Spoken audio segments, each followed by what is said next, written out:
तो शुरू कर दीजिए। ओम अज्ञानतिमिरान्धस्य ज्ञानाञ्जनशलाकया चक्षुरुन्मिलितं येन तस्मै श्रीगुरुवे नमः।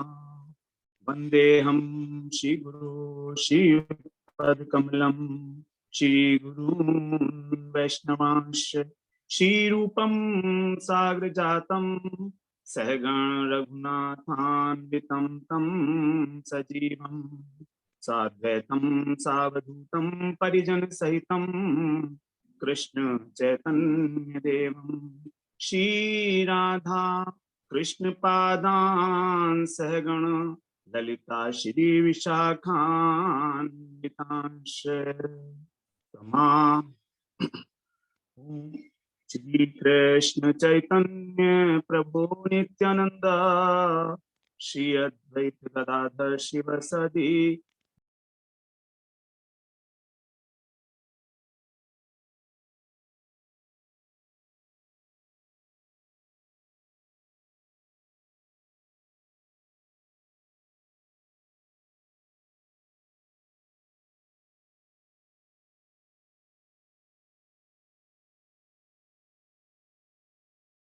विष्णुपाद अष्टोत्तर शत श्री श्रीमद् भक्तिवेदांत माधव गोसाई महाराज के चरण कमलों में अनंत कोटि दंडवत प्रणाम ज्ञापन करता हूँ।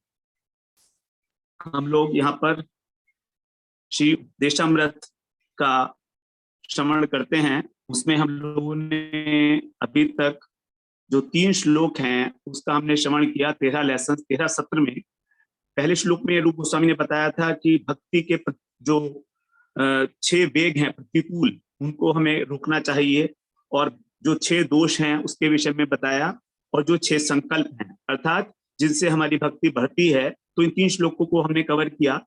अब इस सत्र में ये विशेष सत्र है, इसमें हम लोग भक्ति के विषय में चर्चा करेंगे कि रूप गोस्वामी पाद ने ही जो शुद्ध भक्ति है उसको किस प्रकार से डिफाइन किया है। क्योंकि जब तक हम भक्ति का वास्तविक स्वरूप, शुद्ध स्वरूप नहीं जानेंगे, हम समझ नहीं पाएंगे कि क्या हमारी जो भक्ति हो रही है वो शुद्ध है या अशुद्ध है। अगर जगत में देखा जाए तो प्राय है सभी मिश्रा भक्ति बहुत अधिक प्रचलित है। केवल कुछ गिने चुने लोग ही हैं जो शुद्ध भक्ति के अंदर संलग्न हैं। तो किस प्रकार से ये शुद्ध भक्ति का स्वरूप जानना क्या अनिवार्य है, क्या आवश्यकता है इसकी, तो इसके लिए बताया। देखिए, एक तो हमारा भक्ति के विषय में जो संशय है वो दूर हो जाएगा और हम शुद्ध भक्ति का आस्वादन कर पाएंगे।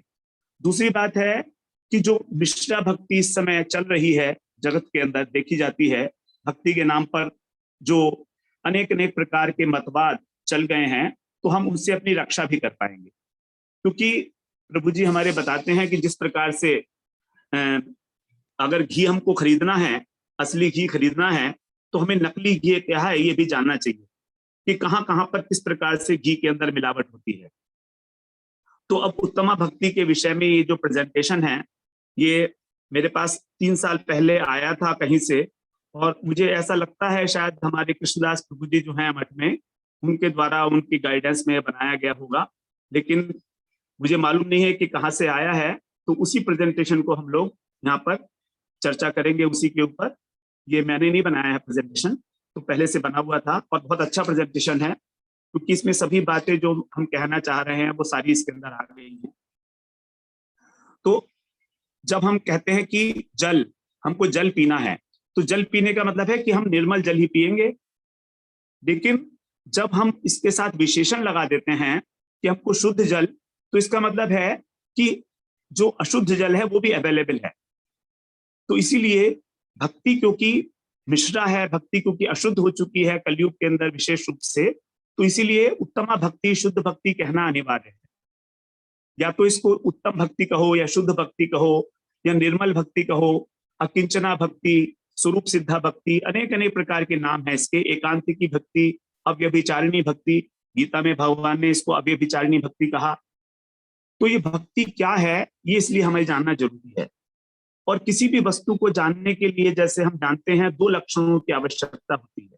एक होता है उसका स्वरूप लक्षण, और दूसरा होता है तटस्थ लक्षण। तो स्वरूप लक्षण जो होता है वो, उसके साथ 4 जो कंडीशंस हैं वो अप्लाई होती है।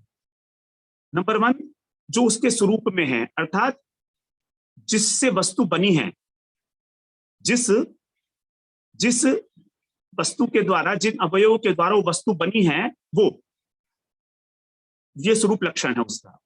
और वो उस वस्तु के अंदर हमेशा विराजमान होगा, ऐसा नहीं होगा कि वो कभी नष्ट हो जाए। और यदि वो वस्तु नहीं है, स्वरूप लक्षण नहीं है, तो वस्तु का अस्तित्व नष्ट हो जाएगा। अर्थात उस लक्षण के अभाव में जो है वो वस्तु वस्तु ही नहीं रहेगी, और वस्तु का उस लक्षण से कोई भेद नहीं है, दोनों एक हैं। तो ये चार बातें स्वरूप लक्षण के विषय में बताई जाती हैं। नंबर 1, जिससे वस्तु बनती है।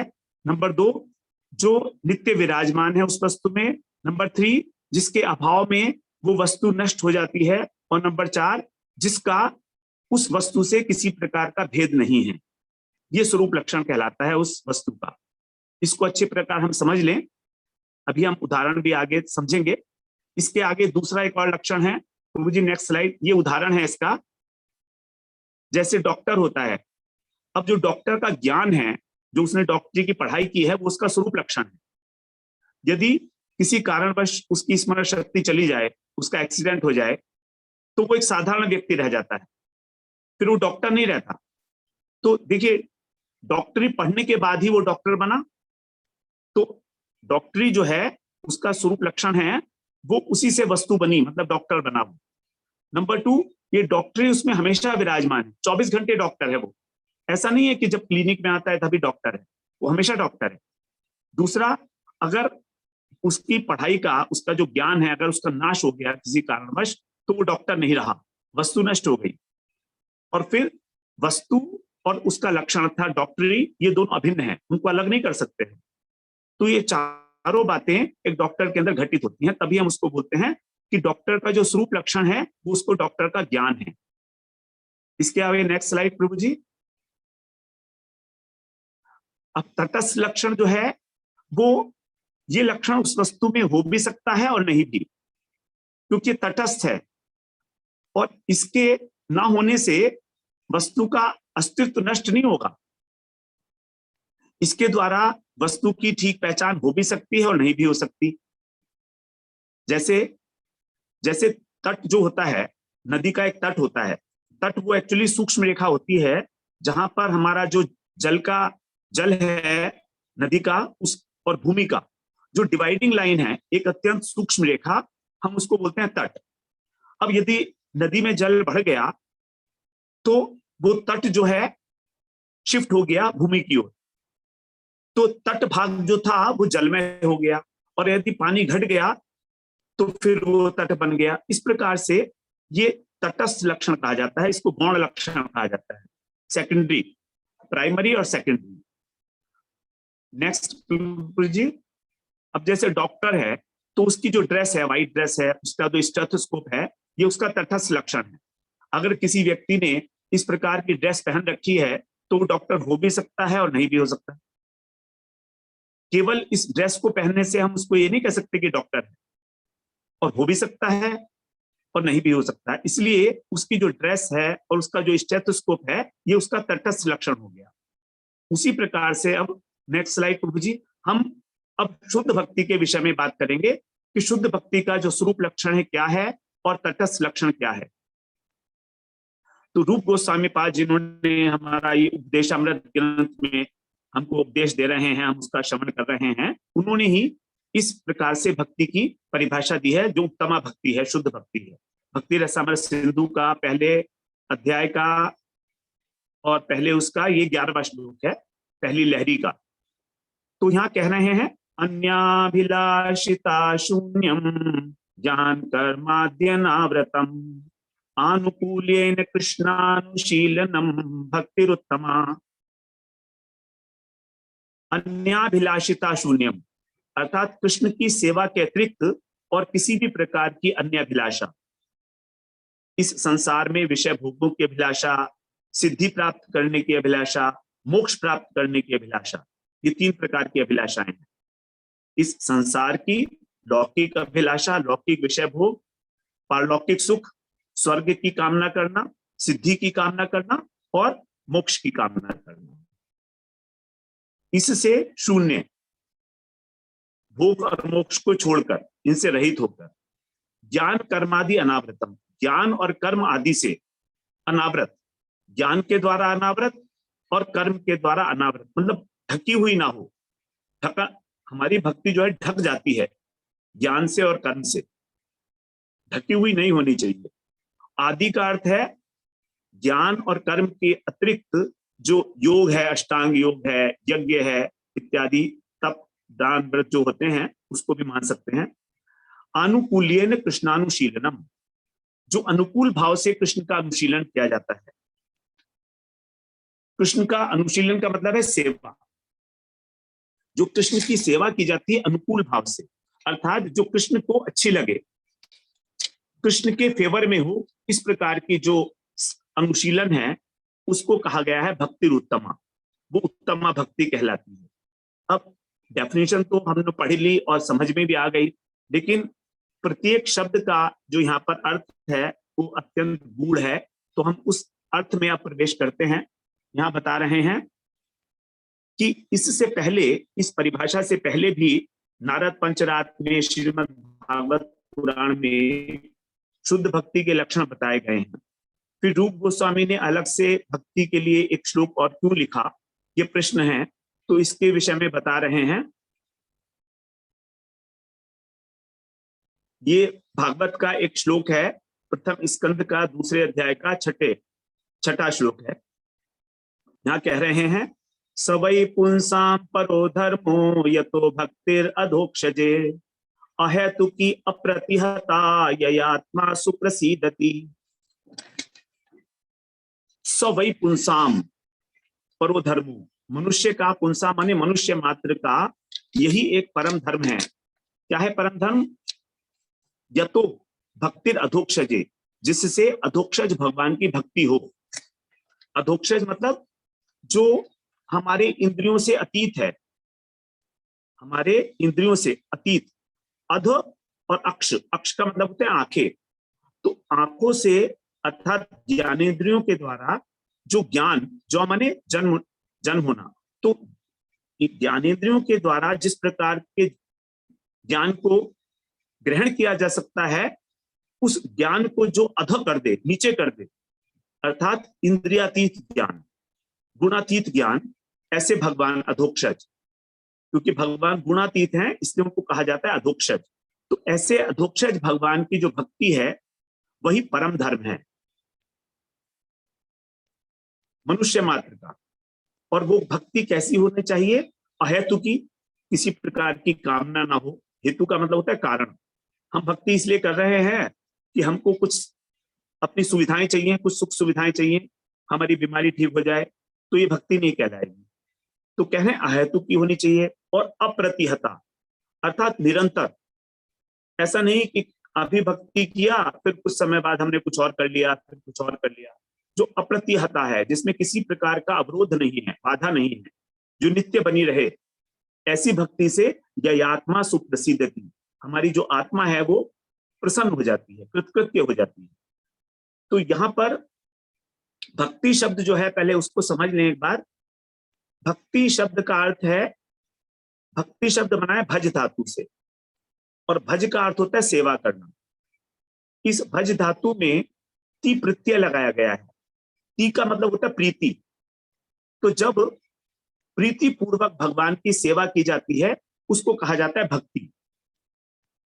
भज इत्येष वै धातु सेवायाम परिकीर्तितः। भज धातु है, उसका अर्थ है सेवा। तो उसमें जो ती प्रत्यय लगाया, ये प्रत्यय है, भज धातु में ती प्रत्यय लगाकर उसको बोलते हैं भक्ति। तो ये जो तीक है इसका मतलब है प्रीति। तो जो भक्ति, जो सेवा प्रीति पूर्वक की जाए उसको कहा जाता है भक्ति।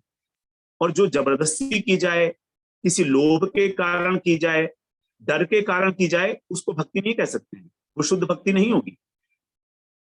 और दूसरी बात है यहाँ पर है निरंतरता, अप्रतिहता। तो एक तो हमारी भक्ति निरंतर होनी चाहिए और एक किसी भी कामना को हटाकर, ये इस श्लोक में।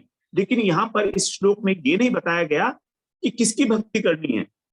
अब अधोक्षज तो भगवान नारायण भी हैं, अधोक्षज तो राम नरसिंह, वामन, पूर्व, ये जितने भी भगवान के अवतार हैं ये सभी अधोक्षज हैं। तो उनकी भक्ति जो है यहाँ पर विशेष रूप से नहीं बताई गई है, और ये भी नहीं बताई गई है कि जो उनकी सेवा की जाएगी वो उनकी इच्छा के अनुरूप है कि नहीं है।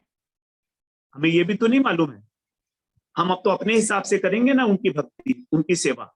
अब हमें ये तो मालूम नहीं है कि उनके अनुकूल है कि नहीं है वो, तो हमें कैसे पता लगेगा कि हम जो सेवा कर रहे हैं वो भगवान उसको स्वीकार कर रहे हैं या नहीं कर रहे हैं। और यहाँ पर यह भी नहीं बताया गया कि ज्ञान और कर्म जिसको एक प्रकार का मल बताया गया है भागवत के अंदर भी, तो वो उसमें है कि नहीं है।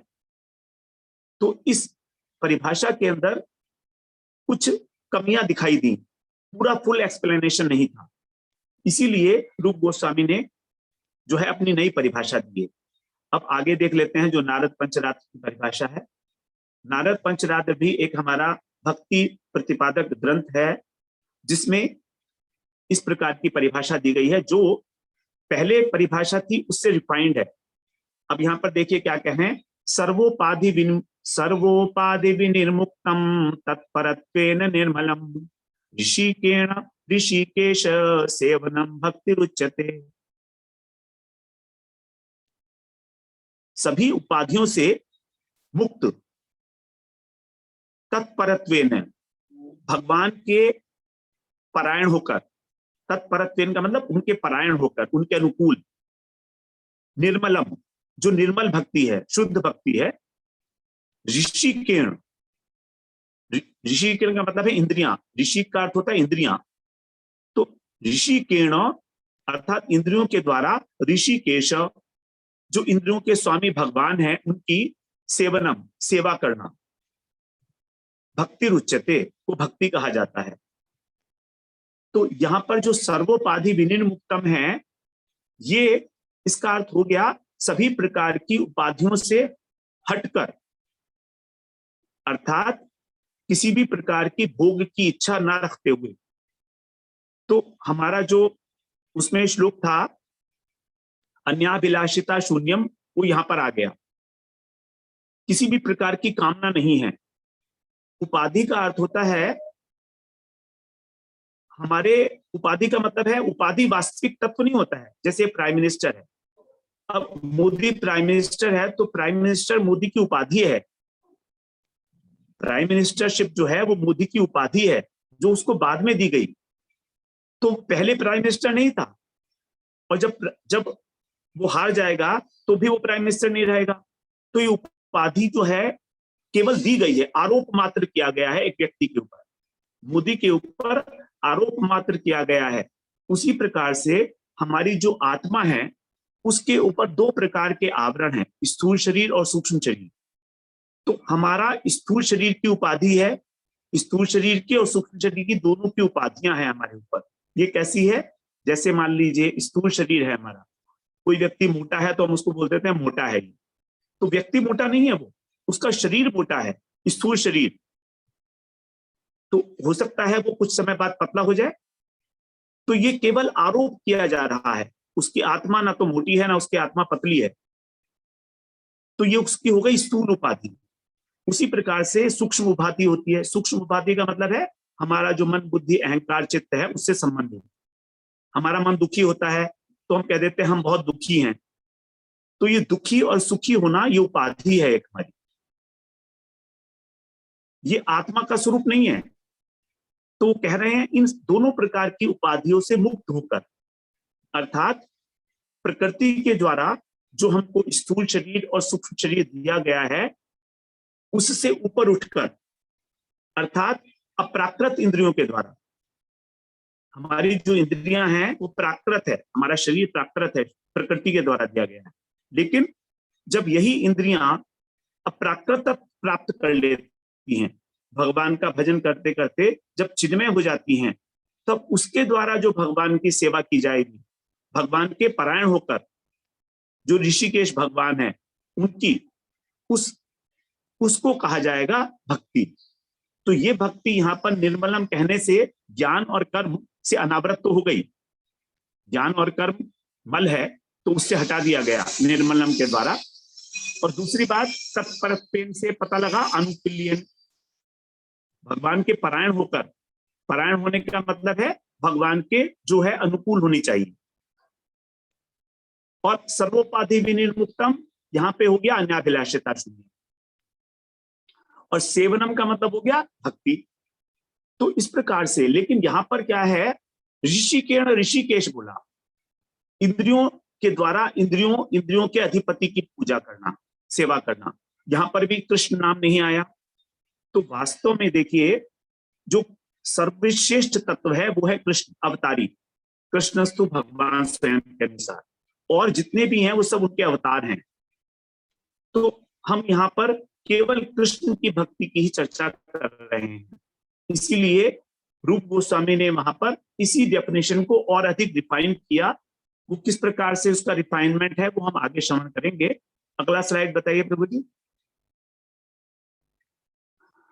अब देखिए, जो 2 श्लोक हैं ऊपर के, इनके अनुसार जो प्रहलाद जी हैं वो पांडवों से श्रेष्ठ प्रतीत होते हैं, क्योंकि प्रहलाद जी के ऊपर कितनी विपत्तियां आई, हिरण्यकश्यपु ने उनको कितना परेशान किया, उनको पहाड़ों से फेंकवाया, अग्नि में जलाया, जहर पिलाया, सर्पों से डसवाया, लेकिन उन्होंने भगवान से कुछ नहीं मांगा, ना उन्होंने प्रार्थना की कि मुझे बचा लीजिए।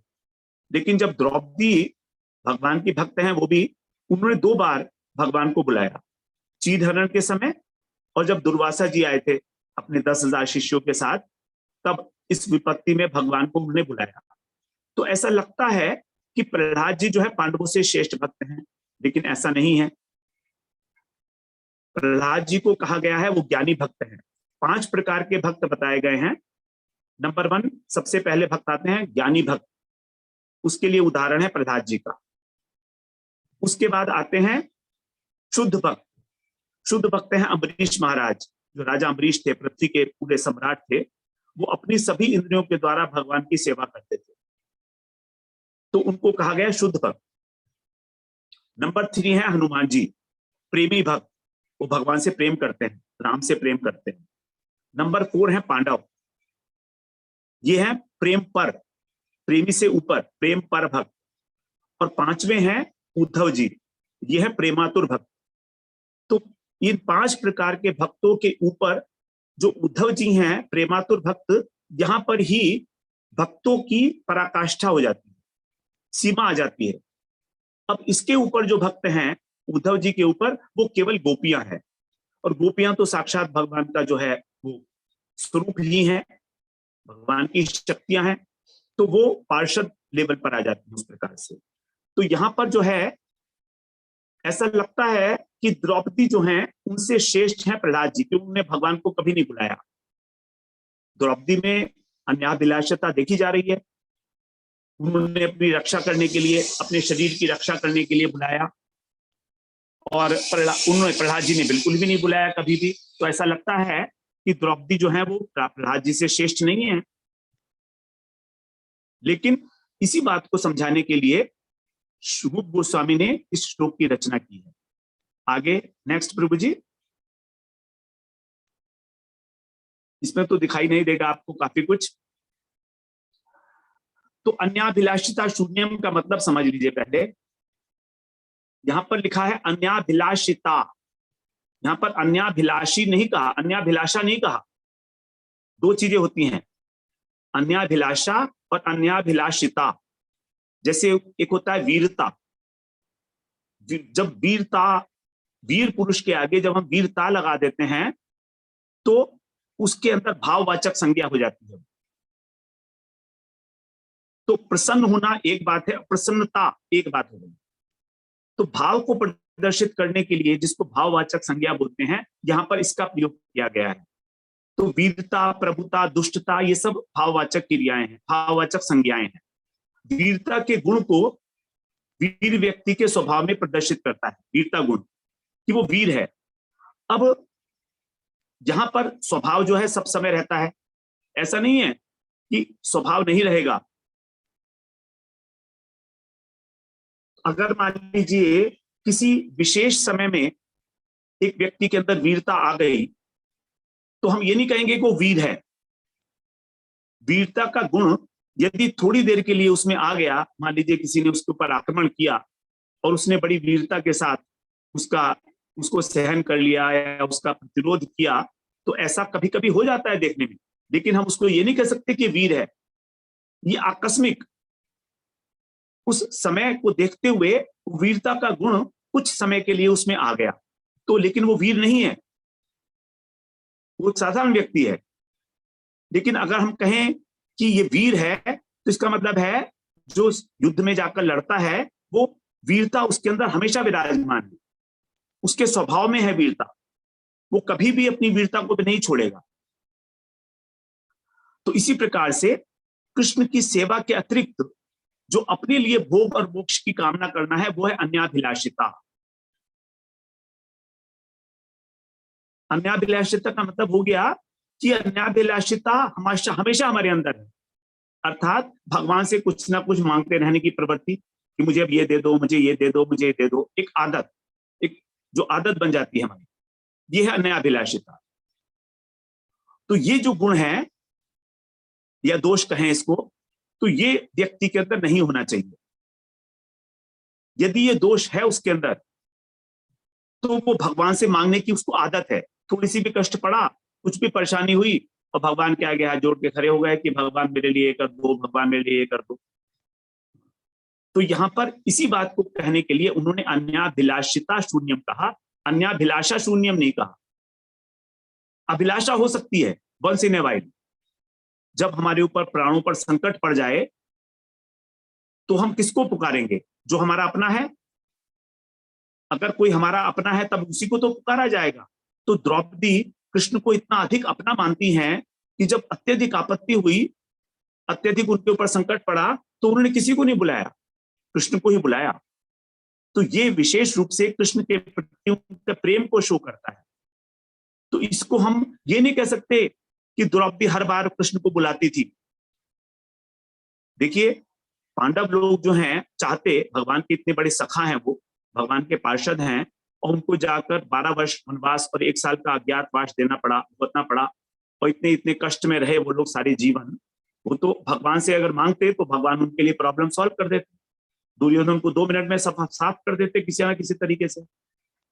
लेकिन कभी नहीं मांगा उन्होंने भगवान से कुछ भी। मगर जब बहुत इमरजेंसी पड़ गई, प्राणांतक संकट उत्पन्न हो गया, क्योंकि दुर्वासा जी जो हैं वो बहुत क्रोधी स्वभाव के हैं, सब जानते हैं। यदि उनकी सेवा नहीं हुई तो वो शाप दे देंगे कि तुम सब मर जाओ। तो प्राणों का संकट उत्पन्न होने पर किसी कारणवश जब कुछ मांग लिया जाता है भगवान से, तो उसको हम अन्याभिलाषिता नहीं कहेंगे। उन्होंने दूसरी एक अभिलाषा जरूर कर ली, लेकिन इस अभिलाषा का कारण है कि वो अत्यधिक प्रेम करते हैं भगवान से। तो ये वास्तव में एक भक्ति का ही जो है प्रदर्शन है द्रौपदी का। क्योंकि यदि ऐसी स्थिति में भी द्रौपदी भगवान को नहीं पुकारती तो ऐसा लगता कि भगवान से प्रेम ही नहीं है। हमारी जब बुद्धि काम नहीं करती, तब उस समय जब आप भगवान को बुलाते हैं तो कोई दोष नहीं है। ये वास्तव में भक्तों का भूषण है। हमारी बुद्धि ने काम करना बंद कर दिया, अब हम कुछ नहीं कर सकते। उस समय भगवान को पुकारना, भगवान का स्मरण करना, ये हमारे लिए श्रेयस्कर है, हमारी भक्ति को आगे बढ़ाता है। इससे भगवान रीझ जाते हैं कि देखो इसने मुझे बुलाया, अपना समझ के तो बुलाता है कोई किसी को। तो इस प्रकार से यहाँ पर अन्याभिलाषिता शब्द को प्रयोग करने का यही एकमात्र कारण है। और इस अन्याभिलाषिता वर्ड के होने के कारण पांडव जो है प्रहलाद जी से श्रेष्ठ भक्त हो जाते हैं। प्रहलाद जी ने नहीं बुलाया नरसिंह भगवान को। प्रहलाद जी चाहते तो बुला सकते थे, लेकिन नहीं बुलाया। तो क्योंकि प्रहलाद जी ज्ञानी भक्त हैं, वो प्रेम उनको नहीं है, प्रेम नहीं है भगवान से उनको बहुत अधिक। क्योंकि जब नरसिंह देव आए थे, भगवान आए थे, तो भगवान ने ऐसा नरसिंह पुराण में लिखा है कि हिरण्यकशिपु से उन्होंने, जो उसकी सेना थी, राक्षस लोग थे, उनसे युद्ध भी किया है, बहुत समय तक युद्ध किया है, और उनके माथे के ऊपर पसीना भी छलक आया था। तो प्रहलाद जी ये सब देखते रहे, लेकिन प्रहलाद जी के मन में ये कभी इच्छा पैदा नहीं हुई कि मैं भगवान को पंखा जल दूं या इनकी सेवा कर दूं या इनको जल पिला दूं। क्योंकि वो ये मानते हैं कि ये भगवान है, ये ऐश्वर्यशाली भगवान है, तो उनका भगवान के प्रति ऐश्वर्य ज्ञान है, इसीलिए उनको कहा गया वो ज्ञानी भक्त हैं। तो यहाँ पर हम किसी भी प्रकार से प्रहलाद जी को नीचा और द्रौपदी को, पांडवों को ऊंचा, ऐसी बात नहीं कर रहे हैं। अपने समझने के लिए ये बात हम लोग चर्चा कर रहे हैं। इससे कोई ऐसा ना समझ ले कि हम प्रहलाद जी को कहीं कम समझ रहे हैं किसी प्रकार से, क्योंकि प्रहलाद जी बहुत ऊंचे भक्त हैं, बहुत बड़े भक्त हैं। उनकी जो शिक्षाएं हैं जब हम भागवत में पढ़ेंगे तो बिल्कुल डिफरेंट तरीके की है, बहुत सुंदर शिक्षाएं हैं प्रहलाद जी। इस प्रकार से अन्याभिलाषिता शून्यम कहा। यहाँ पर बार बार मांगने की जो आदत है भगवान से, वो हमें नहीं होनी चाहिए। आगे नेक्स्ट स्लाइड प्रभु जी।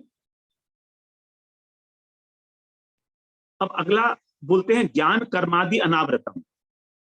तो यहां पर भी देखिए, ज्ञान और कर्म से शून्य नहीं कहा, अनावृत कहा, मतलब ढकी हुई नहीं होनी चाहिए। भक्ति हमारी ढक जाती है, ज्ञान के द्वारा और कर्म के द्वारा हमारी भक्ति ढक जाती है। यही एक हमारी भक्ति में बहुत बड़ा दोष है। अन्याभिलाषिता शून्यम तो हमारे अंदर कुछ कुछ होता है, यदि हम अपने लिए एनालाइज करें इस बात को। हम भी कुछ मांगते नहीं है ज्यादा भगवान से, लेकिन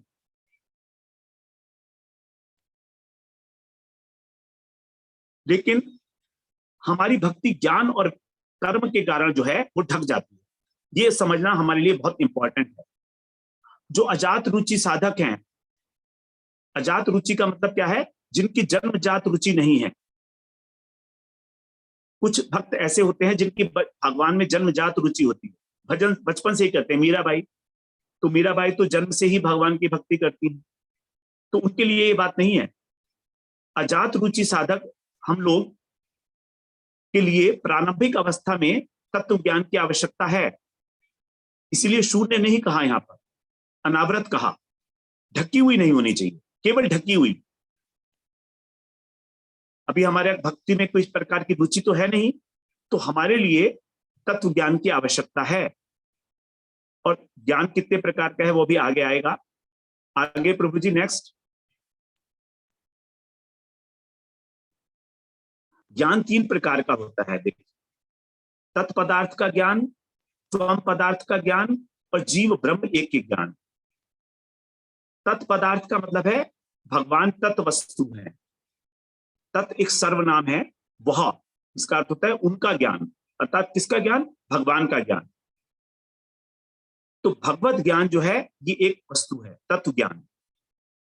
और त्वम पदार्थ मतलब जीव, अपना आत्मा का ज्ञान। तो हम कौन है? हम त्वम पदार्थ हैं, हमारी आत्मा त्वम पदार्थ है, तो भगवान तत्पदार्थ है। तो इन ये 2 ज्ञान है। तो यहां पर भगवान का ज्ञान, भगवत ज्ञान और आत्मज्ञान, त्वम पदार्थ का ज्ञान, और तीसरा ज्ञान है जीव ब्रह्म एक के ज्ञान। यह तीसरा ज्ञान जो है, इसका मतलब है कि वास्तव में जो ब्रह्म है वही माया का आश्रय लेकर जीव बन गया। ये दोनों एक ही हैं। और हमारी बहुत सबकी इस प्रकार की धारणा होती है कि मोक्ष का मतलब है ब्रह्म के अंदर विलीन हो जाना, हम भी भगवान में लीन हो जाएंगे। तो इसी को कहा गया है जीव ब्रह्म एक के ज्ञान, कि ब्रह्म और जीव अलग अलग वस्तु नहीं है, ये एक ही है।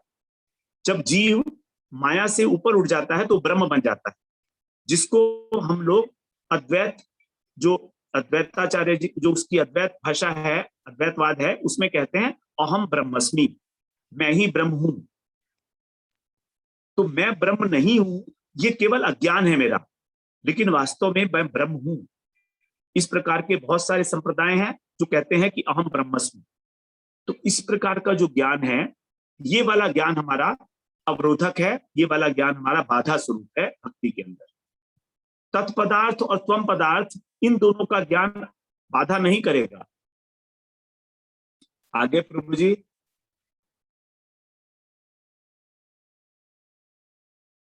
तत्पदार्थ का ज्ञान क्या है? भगवान कृष्ण, कृष्ण पर ब्रह्म है, अद्वैत ज्ञान पर तत्व है, और समस्त कारणों के कारण है।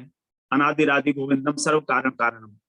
सारे के सारे अवतार, सारे के सारे जितने भी जीव हैं, जितने भी ब्रह्मांड हैं, इन सब के जो आदि कारण हैं, जो मूल हैं, वो है कृष्ण अवतारी। और समस्त ऐश्वर्य, समस्त माधुर्य के निधान, समस्त वेदों के शास्त्रों के प्रतिपाद्य विषय, सच्चिदानंद विग्रह और सर्वश्रेष्ठ उपास्य तत्व।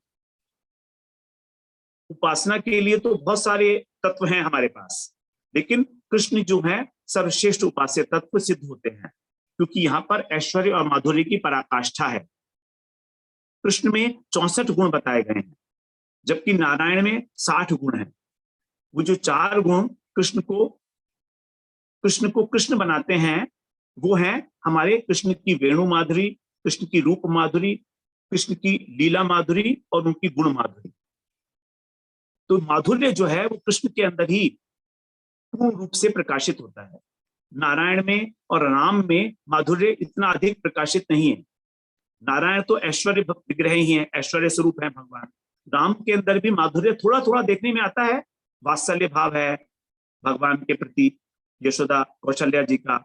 उसके बाद सखा भाव है उनका, सुग्रीव इत्यादि का, विभीषण का भगवान के प्रति। तो और हनुमान जी का दास्य भाव है।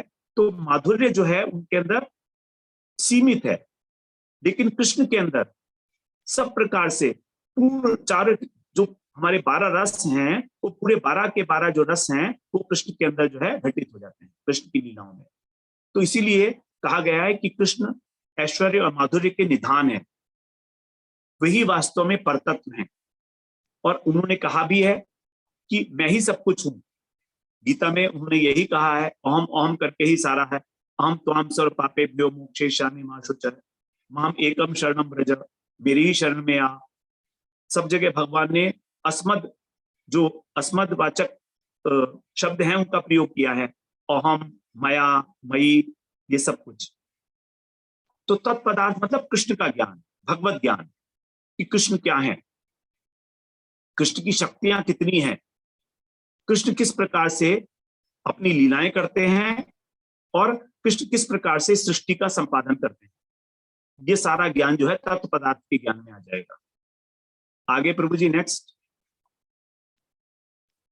त्वम पदार्थ है जीव, हमारी आत्मा। हमारी आत्मा का क्या स्वरूप है, हमारा ब्रह्म के साथ क्या संबंध है। हमारा जो प्राकट्य हुआ है वो तट स्थान पे हुआ है, इसलिए इसको भगवान की तटस्थ शक्ति भी कहा जाता है। तट स्थान पे प्रकट होने का मतलब यह है कि जब जीव तट स्थान पे प्रकाशित हुआ तो तट के पास 2 ऑप्शंस होते हैं, या तो वो जल की ओर देखे और या वो भूमि की ओर देखे। अब यहां पर जो भूमि है वो है माया, जगत, भगवान के द्वारा जो जड़ ब्रह्मांड बनाया गया, और जो जल है वो है भगवान का चिन्मय धाम, वैकुंठ। तो जो चिन्मय जगत है और एक जड़ जगत है, तो तट स्थान पर प्रकट होने के कारण जीव मात्र को ये स्वतंत्रता थी कि वो किस ओर दृष्टिपात करे। यदि वो वैकुंठ की ओर देखता है, चित्त जगत की ओर देखता है, तो वो भगवान की, वहां पर जाकर भगवान की सेवा में नियुक्त हो जाता है। और यदि वो जड़ जगत में आता है, की ओर दृष्टिपात करता है, तो माया उसको अपने आगोश में ले लेती है, उसको स्थूल शरीर और सूक्ष्म शरीर प्रोवाइड करती है, जड़ शरीर, और उसको इस संसार के अंदर जो विषय हैं उनके अंदर लिप्त कर देती है, आकर्षित करके उसको फंसा देती है संसार के अंदर माया। और जो चित्त जगत में देखता है उसको भगवान की योग माया चिन्मय शरीर दे देती है, और उस चिन्मय शरीर को धारण करके चिन्मय भगवान की सेवा करता है। अब हम कहेंगे कि हमको जो है ये ऑप्शन यहाँ पर इस जगत में आने का ही क्यों मिला, हम उधर जाके भगवान की सेवा क्यों नहीं कर सकते थे। तो इसका कारण है कि कुछ जीव जो प्रकट होते हैं उनके अंदर चिद बल ज्यादा होता है, कुछ में कम होता है। अब किसी में कम होता है, किसी में ज्यादा होता है, ये सब भगवान की मर्जी है। तो जिसके अंदर चिद बल कम है वो संसार की ओर आकर्षित हो जाता है, जड़ जगत की ओर, और जिसमें ज्यादा है वो चित्त जगत की ओर देखता है। तो वास्तव में हमारा चिद बल कम है क्योंकि हम अणुचित हैं। अणु का मतलब है बहुत कम। हमारे अंदर जो हमारी जो आत्मा है वो सच्चित आनंद है, लेकिन उसमें जो चित्त अंश है, जो चिन्मयत्व है, वो बहुत कम मात्रा में है। इसीलिए हम भगवान की सेवा करने के उपयोगी नहीं है। हम वैकुंठ पे इसलिए नहीं जा पा रहे हैं अभी कि हमारी आत्मा में इतना शक्ति नहीं है कि वहां पर जाके सेवा करें भगवान की। जब वो शक्ति आ जाएगी तो हम इस संसार से मुक्त होकर और भगवान की सेवा में नियुक्त हो जाएंगे। तो इस प्रकार से प्रत्येक जीव जो जगत में आ गया है वो भगवत परतंत्र स्वतंत्र है। ओवरऑल तो भगवान का ही यहाँ पर परतंत्रता है, माया की परतंत्रता है, भगवान की शक्ति है माया। लेकिन भजन करके अपना चिद बल बढ़ाकर भगवान की सेवा में नियुक्त करने होने की जो उद्देश्य है, उस उद्देश्य को निर्धारण करने में स्वतंत्र है। क्योंकि वास्तव में हम सबका उद्देश्य ही यही है कि हम जाकर कृष्ण की सेवा करें। तो यहां हम जो आए हैं जगत में वो केवल इसलिए आ गए कि हमारी इस संसार में भोग करने की इच्छा थी, इसलिए हम यहाँ पर आ गए। अन्यथा हम नित्य कृष्णदास हैं, जीवे स्वरूप है नित्य कृष्णदास। तो चाहे हम माया में रहें चाहे माया में ना रहें, हमारा स्वरूप तो वही रहेगा। लेकिन जब माया ने हमको ग्रस लिया तो हमारा जो नित्य स्वरूप था वो विकृत हो गया। जैसे जब जल को फ्रिज में रख देते हैं, फ्रीजर में, तो बर्फ बन जाता है। तो फ्रिज में जाने के कारण उस फ्रिज के संपर्क से उसका जो अपना धर्म था तरलता, वो तरलता नष्ट हो गई और वो ठोस बन गया। उसी प्रकार से जब हम माया के संसर्ग में आए तो हमारा जो धर्म था भगवान की सेवा करना वो बदल गया, विकृत हो गया। और विकृत होकर फिर हम लेकिन स्वरूप में रहा है, इसीलिए सेवा हमारे अंदर इनबिल्ट है। तो अब हम भगवान की सेवा ना करके संसार की सेवा करने लगे। जैसे बर्फ है तो बर्फ ठोस हो गया, लेकिन उसमें अगर अभी भी देखा जाए तो उसको छुएंगे अगर हम तो उसमें तरलता है, चिकना, उसके अंदर गीलापन है बर्फ के अंदर। तो गीलापन होना बर्फ के अंदर ये दिखा रहा है कि वो बर्फ होकर भी, ठोस होकर भी जो उसका धर्म था वो उसने नहीं छोड़ा पूरा। उसी प्रकार से जीव ने अपने धर्म को, जो उसका धर्म है सेवा, वो सेवा धर्म को नहीं छोड़ा, केवल वो सेवा भगवान की ना करके अब संसार की सेवा करने लगा। विकृत हो गया उसका स्वभाव इस संसार में आकर।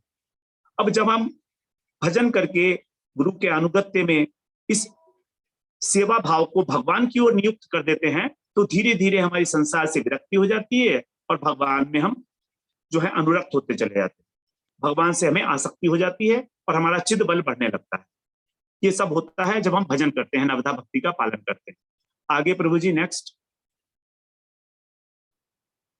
अब तीसरा ज्ञान है जीव ब्रह्म एक के ज्ञान, कि जीव और ब्रह्म एक ही है।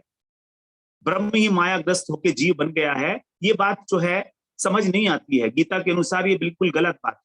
भगवान ने गीता में कहा ममैवांशो जीव लोके जीव भूत सनातन है, कि जो जीव है वो मेरा अंश है और मेरा अंश होने पर भी ये सनातन है। जीव भूत सनातन, सनातन का मतलब है नित्य, अर्थात उस जीव की सत्ता हमेशा रहेगी अलग, भगवान से अलग विराजमान है जीव की सत्ता। क्योंकि जब कोई सेवा करने के लिए सेवक सेव्य है तो सेवक भी होना है। अगर सेवक ही सेव्य बन जाएगा तो सेवा किसकी कौन करेगा? तो यदि जीव ब्रह्म बन गया तो ब्रह्म की सेवा कौन करेगा? वो तो ब्रह्म ही बन गया, तो सेवा भाव लुप्त हो गया। इसीलिए हमारा ऐसा मानना कि हम ब्रह्म बन जाएंगे हमारे सेवा भाव को लोप कर देता है, अभाव कर देता है उसका। हमारे हृदय के अंदर कठोरता लाकर और सेवा प्रवृत्ति जो है हमारी स्वाभाविक, उसको नष्ट कर देता है। तो जितने भी ब्रह्म ज्ञानी लोग हैं जो बड़े बड़े योग साधन इत्यादि करते हैं, ध्यान म्यान करते हैं, वो सब बड़े कठोर हृदय होते हैं। वो भक्ति नहीं कर सकते भगवान की, क्योंकि उनके सेवा भाव नहीं है। तो इस प्रकार से ये जो ज्ञान है यही है दोषपूर्ण। तो इस ज्ञान को हमें धारण नहीं करना। वाल्मीकि रामायण में एक प्रसंग आता है, जब भगवान अयोध्या पहुंचे राम, तो बहुत प्रसन्न थे, सबको जो है कुछ ना कुछ दे रहे थे उनकी इच्छा के अनुसार, क्योंकि सब लोगों ने भगवान की बहुत सहायता की थी। तो जब हनुमान जी का नंबर आया तो भगवान ने उनसे कहा कि मैं तुम्हें अपनी ओर से एक चीज देना चाहता हूं और मैं तुमको मोक्ष देना चाहता हूं। तो ऐसा लिखा है उसमें कि हनुमान जी जो है हाथ जोड़कर खड़े हो गए कि भगवान मुझे मोक्ष मत दीजिए, मोक्ष लेके मैं क्या करूंगा? मोक्ष लेके तो मैं ही ब्रह्म बन जाऊंगा, फिर आपकी सेवा कौन करेगा? तो बिल्कुल हनुमान जी डर गए। उन्होंने कहा नहीं नहीं, मुझे बिल्कुल नहीं चाहिए भगवान मोक्ष, क्योंकि वहां तो सेवक सेवे भाव का ही लोप हो जाएगा, और मैं तो आपका नित्य सेवक हूं, तो मुझे अपनी सेवा से वंचित क्यों कर रहे हो आप? तो इस प्रकार से हनुमान जी ने उसको त्याग दिया। और भागवत में कहा भी है, कपिल भगवान जो है अपनी माता देवहूति से कहेंगे कि, कहते हैं कि ये जो मेरे भक्त हैं, इनको मैं देना चाहता हूं मोक्ष, तो भी नहीं लेना चाहता, यहां तक कि वैकुंठीय मुक्ति भी नहीं लेना चाहते।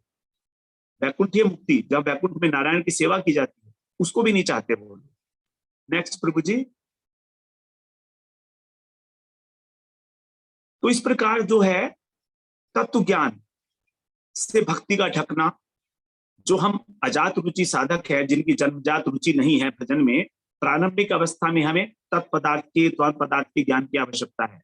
लेकिन जो जात रुचि, जैसे मीराबाई हैं, सूरदास है, इस प्रकार इनके लिए कोई तत्व ज्ञान की आवश्यकता नहीं है, ये तो इनबॉर्न है इनके अंदर तो भक्ति भगवान के प्रति। तो अब यदि हम समझें कि तत्व ज्ञान के बिना भक्ति नहीं हो सकती, ऐसा नहीं है। तत्व ज्ञान के बिना भक्ति नहीं ही होगी, ऐसा बिल्कुल नहीं है। अगर ऐसा हो गया तो भक्ति फिर आश्रित हो गई, और तत्व ज्ञान मुख्य हो गया और भक्ति जुगत गौण हो गई।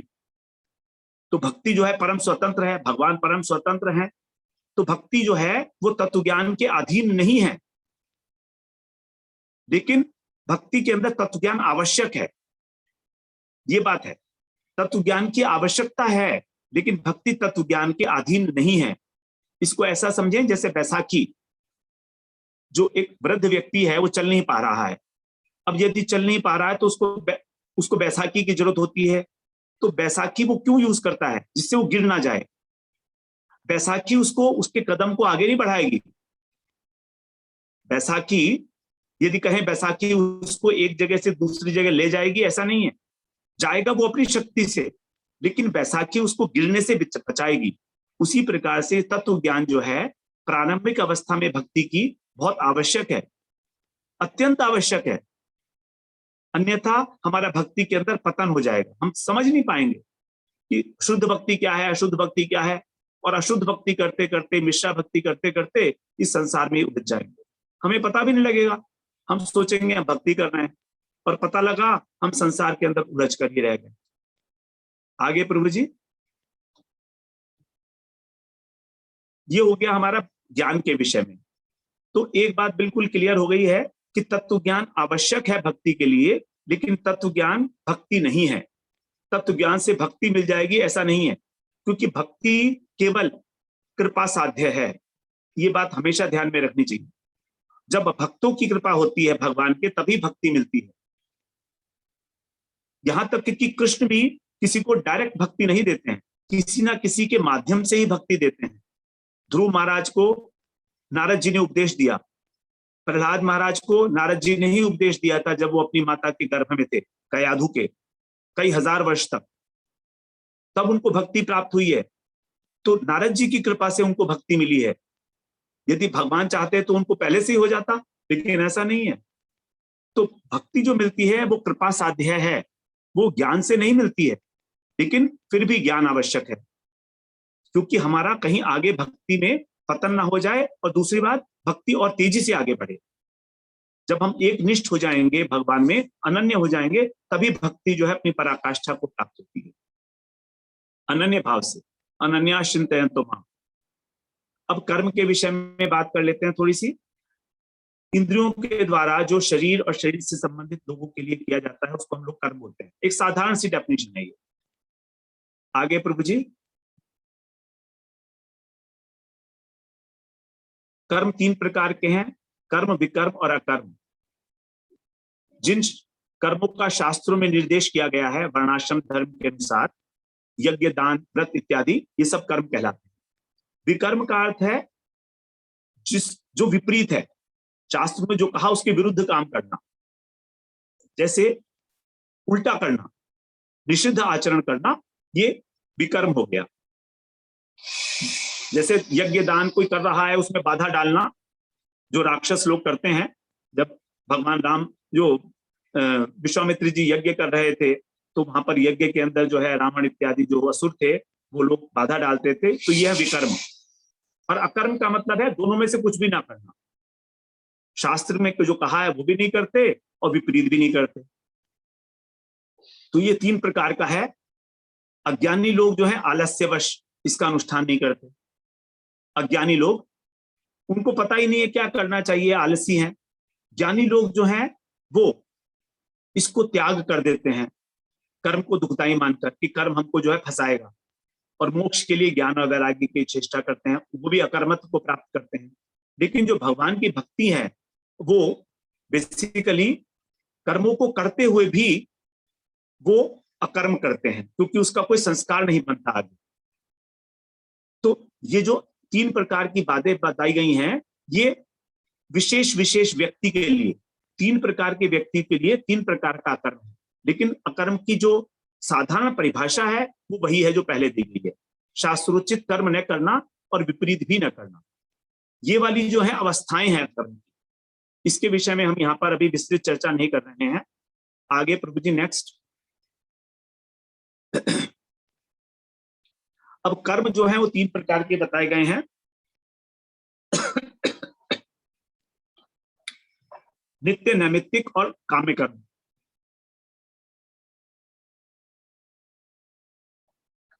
नित्य कर्म है जैसे ब्राह्मण के द्वारा संध्या वंदन इत्यादि करना, जो 3 है, ब्राह्मण, क्षत्रिय, वैश्य, इन सभी को संध्या वंदन करना चाहिए, भगवान की सेवा करना चाहिए, ये नित्य कर्म है। नैमित्तिक मतलब जैसे श्राद्ध इत्यादि है, प्रायश्चित करते हैं किसी निमित्त के आने पर, विवाह इत्यादि करते हैं, ये सब। और काम्य कर्म मतलब जो अपनी कामनाओं को पूरा करने के लिए, जैसे पुत्रेष्टि यज्ञ है, अश्वमेध यज्ञ है, ये सब काम्य कर्म है। ये तीनों प्रकार के कर्म जो है शास्त्रों के अनुसार ही हैं। ये ऐसे नहीं है कि हम अपनी इच्छा के लिए, अपने कामनाओं को पूरा करने के लिए कोई अशास्त्रीय कार्य कर रहे हैं, वो तो त्याज्य है ही है, उसके लिए तो कहना ही नहीं। तो ये 3 प्रकार के कर्म हैं, इनसे भी हमारी भक्ति ढक जाती है। आगे प्रभु जी।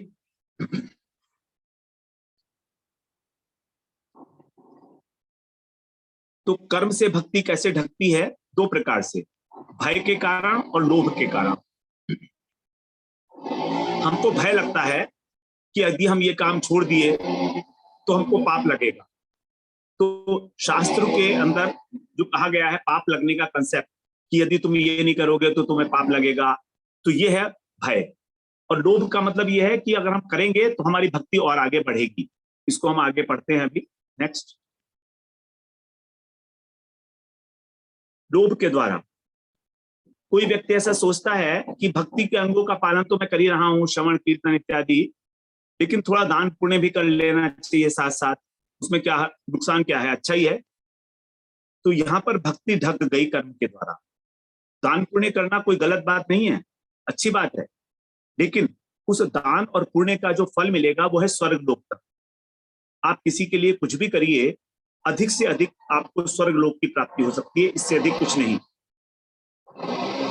क्योंकि जो कर्म किया जा रहा है वो जड़ है, और जड़ कर्म की जो गति है वो इस ब्रह्मांड तक ही सीमित है, इसके ऊपर नहीं है।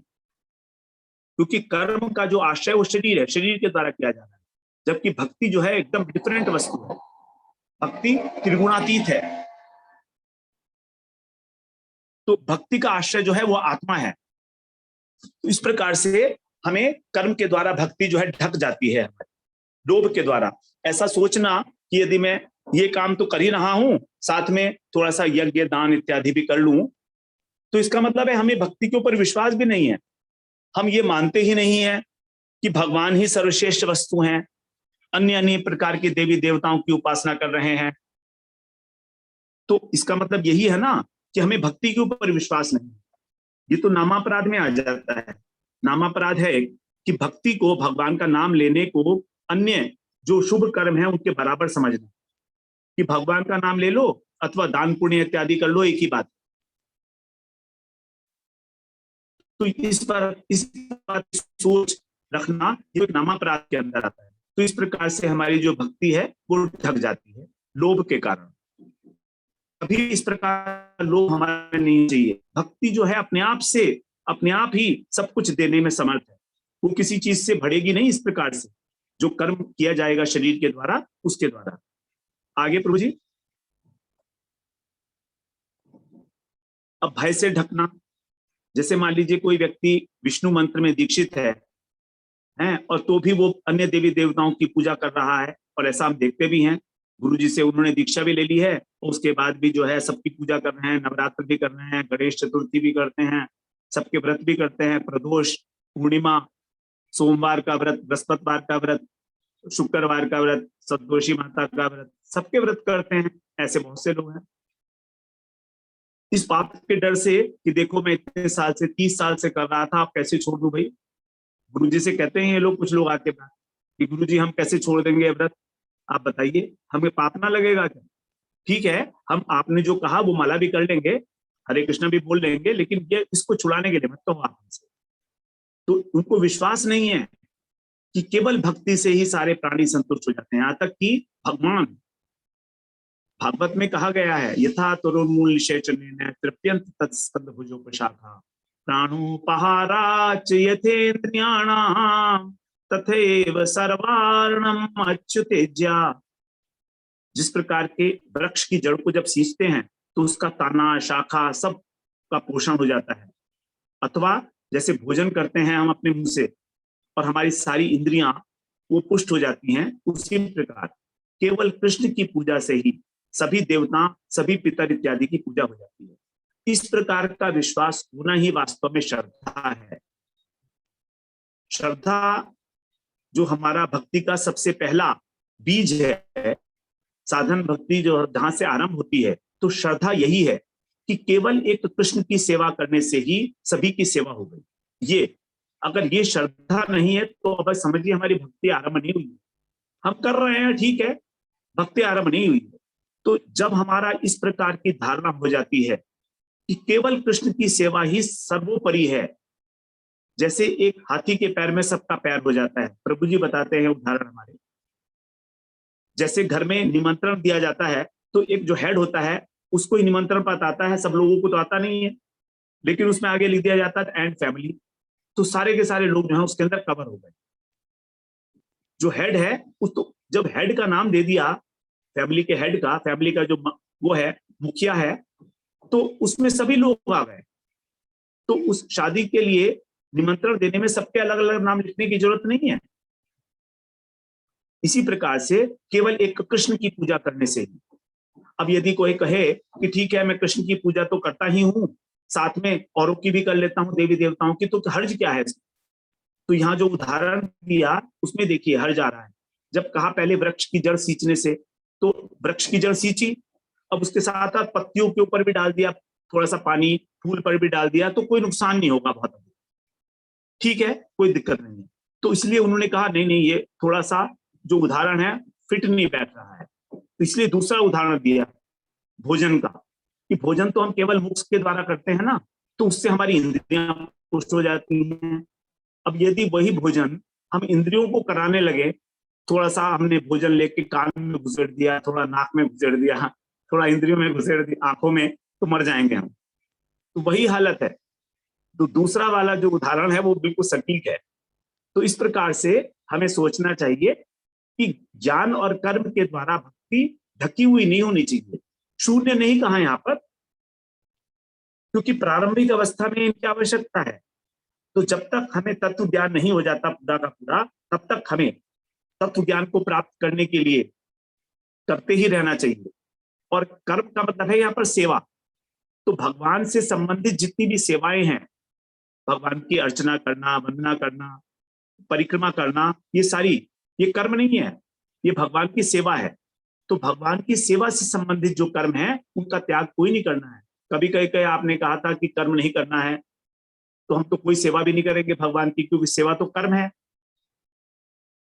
तो इस प्रकार से, और ज्ञान कर्म के आगे जो आदि लगाया है उसका मतलब हो गया योग, अष्टांग योग, सांख्य योग, जंगल में चले जाना, वैराग्य का, शुष्क वैराग्य का अवलंबन करना, खाना पीना छोड़ देना, शरीर को सुखा देना, ये सब, इस सब से भक्ति नहीं होने वाली है। नेक्स्ट प्रभु जी, कर्म और भक्ति में भेद क्या है देखिए। कर्म का आश्रय शरीर है, कर्म शरीर के द्वारा होते हैं, जबकि भक्ति आत्मा की वृत्ति है। भक्ति का मतलब है सेवा, प्रीति पूर्वक भगवान की सेवा। भक्ति शब्द जो है भगवान के लिए रिजर्व है, ये मान लीजिए। साधारण रूप से देखा जाता है पितृभक्ति, मातृभक्ति, देशभक्ति, लेकिन ये सब मिसनोमर है। ये भक्ति का जो है सही उपयोग नहीं है, क्योंकि ये आत्मा के द्वारा साधित की जाती है, जबकि देशभक्ति से आत्मा का कोई मतलब नहीं है। पितृभक्ति और मातृभक्ति से आत्मा का कोई लेना देना नहीं, ये तो भक्ति नहीं है। और कर्म जो है शरीर के द्वारा है, शरीर जड़ है, तो कर्म भी जड़ हो गया। अब कर्म से जो फल मिलता है वो भी जड़ है, लेकिन भक्ति चिन्मय है। भक्ति करके ही भगवान को प्राप्त किया जाता है, क्योंकि साधन जैसा हमारा साध्य है वैसे ही साधन होना चाहिए। तो साध्य हमारा क्या है? भगवान। भगवान है निर्गुण, चिन्मय, गुणातीत।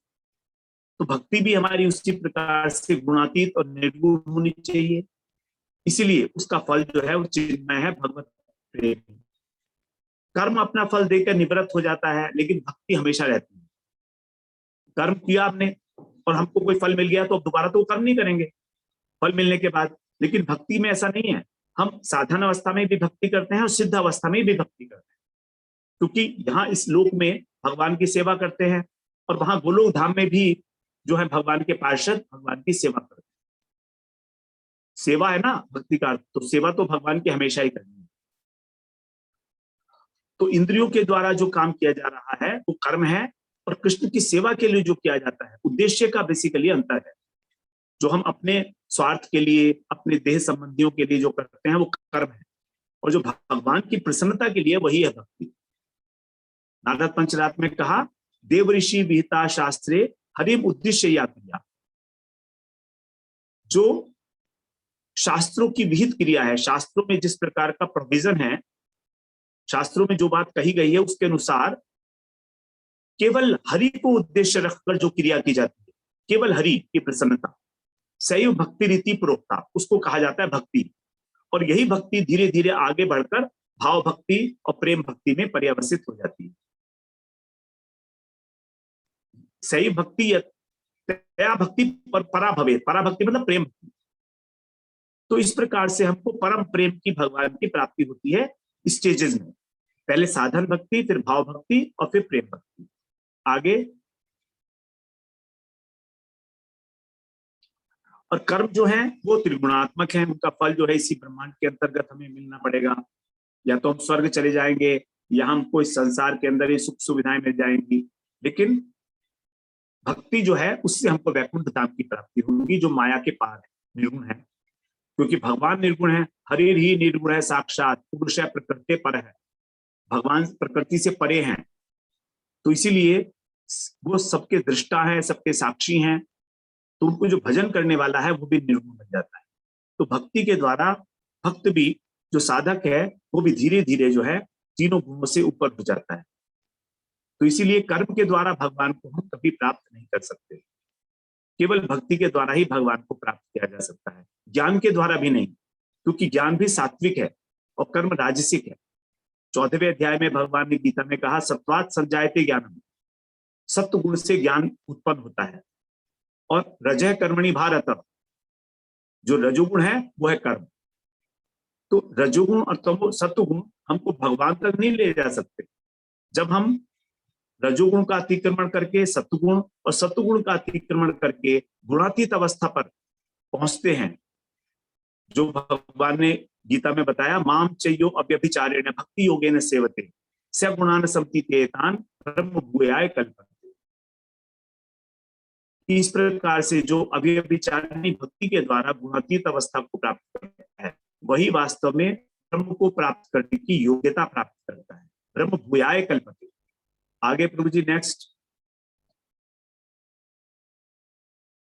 और इसके अतिरिक्त ज्ञान और कर्म के अतिरिक्त जो है वो भी इसी प्रकार से जब तब ध्यान इत्यादि ये सब कर्म हैं, तो ये करने के बाद भगवान को अर्पण किए चाहते हैं। लेकिन भक्ति की जो अंग है श्रवण कीर्तन, वो पहले अर्पित होते हैं। ये देखिए इसमें क्या है कि भक्ति के जो अंग हैं वो पालन करने से पहले साधक स्वयं को भगवान के अर्पित करता है, और तब जो अंग पालन किए जाते हैं उसको कहा जाता है भक्ति। यदि हमने स्वयं को भगवान के समर्पण नहीं किया, गुरु के समर्पण नहीं किया, और हम भक्ति कर रहे हैं, श्रवण कीर्तन स्मरण परिक्रमा इत्यादि ये सब कर रहे हैं, तो भक्ति नहीं कहलाएगी। वो साधन भक्ति नहीं है। साधन भक्ति वो है कि स्वयं अर्पण होने के बाद, जैसे प्रहलाद जी ने कहा है हिरण्यकशिपु से, इति पुंसार पिता विष्णु भक्तिश्चेत नवलक्षणा। 9 प्रकार की भक्ति बताने के बाद भगवान प्रहलाद जी ये बता रहे, इति पुंसार पिता विष्णु भक्तिश्चेत नवलक्षणा क्रियते भगवती अर्धा तन्मन्ये अधितम उत्तमम। यहां पर देखिए एक इंपॉर्टेंट बात आ जाती है, इति पुंसार पिता, पुंसा मतलब मनुष्य। तो जब मनुष्य अपने को अर्पित करके, किसके अर्पित करके? विष्णु। तो यहाँ पर विष्णु जो है वो द्विवचन है, विष्णु नहीं है, विष्णु। तो द्विवचन का क्या मतलब हुआ? 2 विष्णु तो है नहीं, विष्णु तत्व तो एक है। तो यहाँ पर द्विवचन का अर्थ यह है कि जो आश्रय भगवान है और विषय भगवान है। आश्रय भगवान है गुरुदेव और विषय भगवान है भगवान। अथवा विष्णु शब्द से यहाँ पर दीक्षा गुरु और शिक्षा गुरु को भी ले सकते हैं, क्योंकि द्विवचन है इसलिए।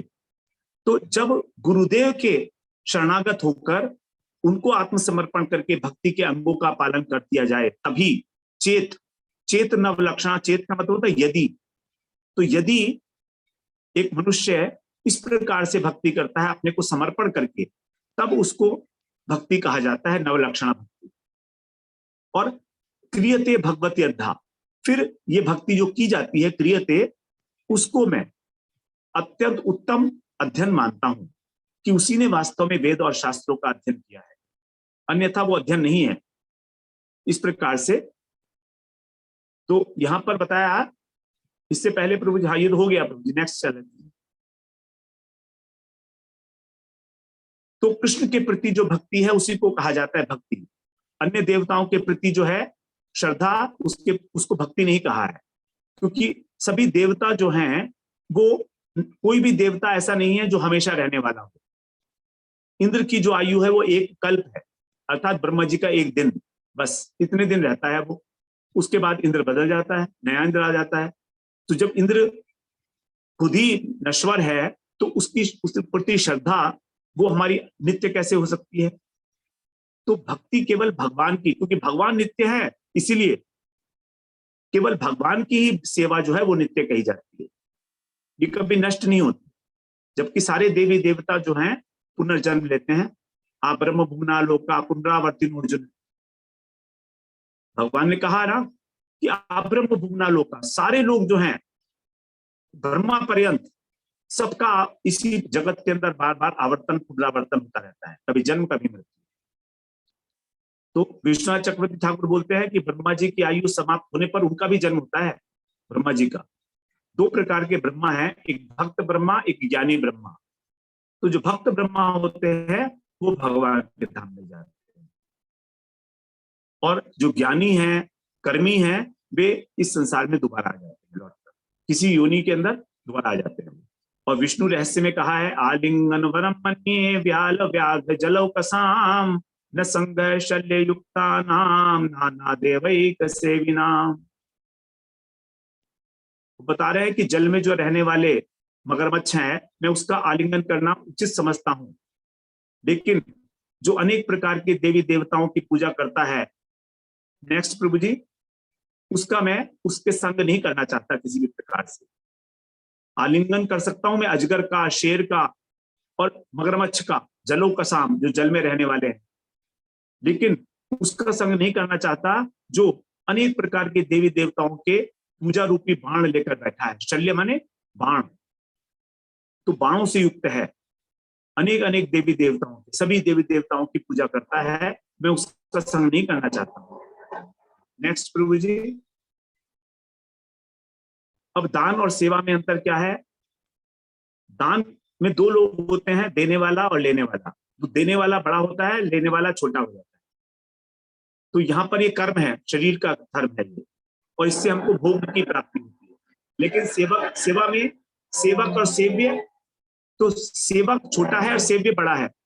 चाहे सेवक जो उसको दे रहा है वो सेवा कर रहा है उसकी अपने कल्याण के लिए, तो गुरु को जो धन दे रहा है वो उससे उसका कल्याण हो रहा है इसलिए दे रहा है, तो गुरु पे उपकार नहीं कर रहा है कोई।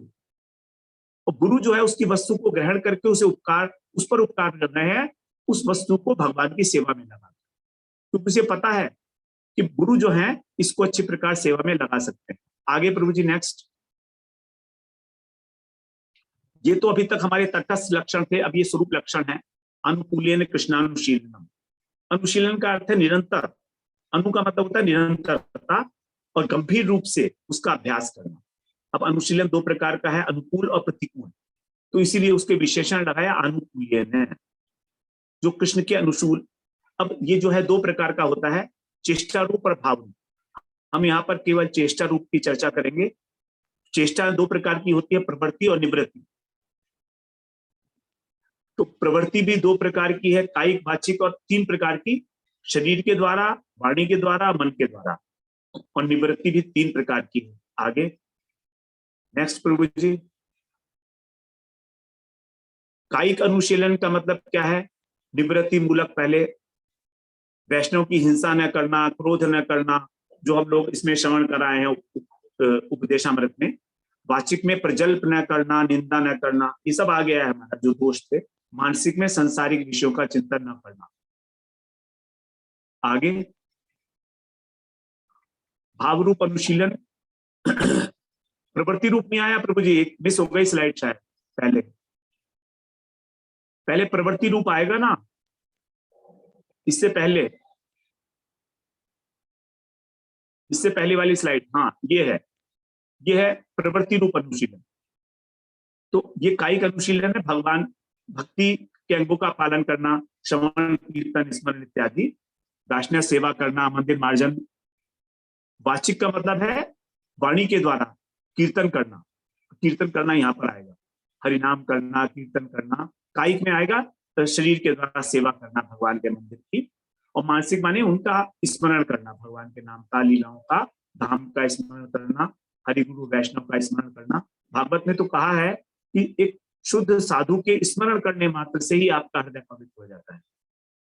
संग की भी आवश्यकता नहीं बता रहे, केवल स्मरण करने मात्र से। तो हमने एक शुद्ध साधु का स्मरण किया और वहीं से हमारा हृदय जो है शुद्ध होना आरंभ हो जाता है, क्योंकि वरना स्मरण होगा ही नहीं। कोशिश करके देख लो, आप किसी शुद्ध महापुरुष का, किसी भक्त का, प्रहलाद जी का, द्रौपदी का, इनका स्मरण करके देखिए, शबरी का नहीं होगा अगर हमारा हृदय जो है गंदा है। और अगर अच्छा है, स्वच्छ है, तो इनकी कथा सुनने हमें अच्छे लगेगी। नेक्स्ट प्रभु जी। ये तो हो गया निवृत्ति। तो क्या करना है क्या नहीं करना है? भाव रूप अनुशीलन में प्रीति और विषाद दो प्रकार का है। तो भगवान के साथ प्रीति करना भावपूर्वक, और विषाद का मतलब है कि भगवान के जो अगेंस्ट है वो ना करना, विषाद। तो इसमें जैसे उदाहरण बड़ा सिंपल सा दिया है। अगर हम मान लीजिए मथुरा, वृंदावन से मथुरा जा रहे हैं, तो वृंदावन हमारा छूट रहा है, ये विषाद हो गया, और मथुरा से प्रीति हो रही है, बस तभी तो मथुरा जा रहे हैं ना। तो ये विषाद और भाव रूप प्रीति रूप अनुशीलन हो गया। अगला प्रभु जी, यहाँ पर समझ लीजिए संसार है और कृष्ण है। तो संसार से वियोग हो रहा है और कृष्ण की ओर बढ़ रहा है। अब अनुकूल्य शब्द का अर्थ जो है ये समझना पड़ेगा थोड़ा सा डिटेल में। कृष्णाय रोचमाना प्रवृत्ति, अर्थात कृष्ण को जो अच्छा लगता है। अब कृष्ण को तो बहुत सारी चीजें अच्छी लगती हैं, कृष्ण को तो लड़ाई भी अच्छी लगती है, तो क्या भगवान से लड़ा जाएगा? तो अगर हम ऐसा माने कि अनुकूल का मतलब है कृष्ण रोचमाना प्रवृत्ति, तो जो कंस की राज से आगे प्रभु जी नेक्स्ट बता दीजिए। नेक्स्ट दो दोष आ जाएंगे इसमें। जैसे ये है, ये चाणूर और मुष्टिक, जब कृष्ण की लड़ाई हो रही थी इनसे, तो कृष्ण को बड़ा आनंद आ रहा था, वो वीर रस का आस्वादन कर रहे थे कृष्ण। अब कृष्ण को रुचिकर तो लग रहा है यहाँ पर लड़ाई करना, लेकिन ये इनके फेवर में नहीं है, कृष्ण को कष्ट तो हो ही रहा है ना, तो इनके लिए हित में नहीं है ये। तो ये है, इसको बोलते हैं अतिव्याप्ति दोष। अतिव्याप्ति अर्थात यहाँ पर कृष्ण को सुख देने के लिए, उनको वीर रस का आस्वादन देने के लिए यहाँ पर जो है अतिव्याप्ति दोष आ गया। मतलब कृष्ण के को सुख देने की इच्छा अतिशय रूप से व्याप्त है, अतिशय रूप से। तो जहां पर किसी भी वस्तु की अति होती है वहां पर इति हो जाती है। तो इसीलिए यहां पर भक्ति की भी इति हो गई, अर्थात भक्ति समाप्त हो गई यहां पर। तो इसको बोलते हैं अति व्याप्ति। ऐसा लग तो रहा है कि कृष्ण जो है आनंद ले रहे हैं, उत्साह हो रहा है, उनको आनंद मिल रहा है उसके मुक्के खा के भी, जो चाणूर मुष्टि के, चाणूर के, लेकिन ये भक्ति नहीं कही जा सकती, क्योंकि ये कृष्ण के फेवर में नहीं है, हितकारी नहीं है उनके लिए। तो भक्त लोग इस प्रकार की अनुशीलन नहीं करेंगे कृष्ण का।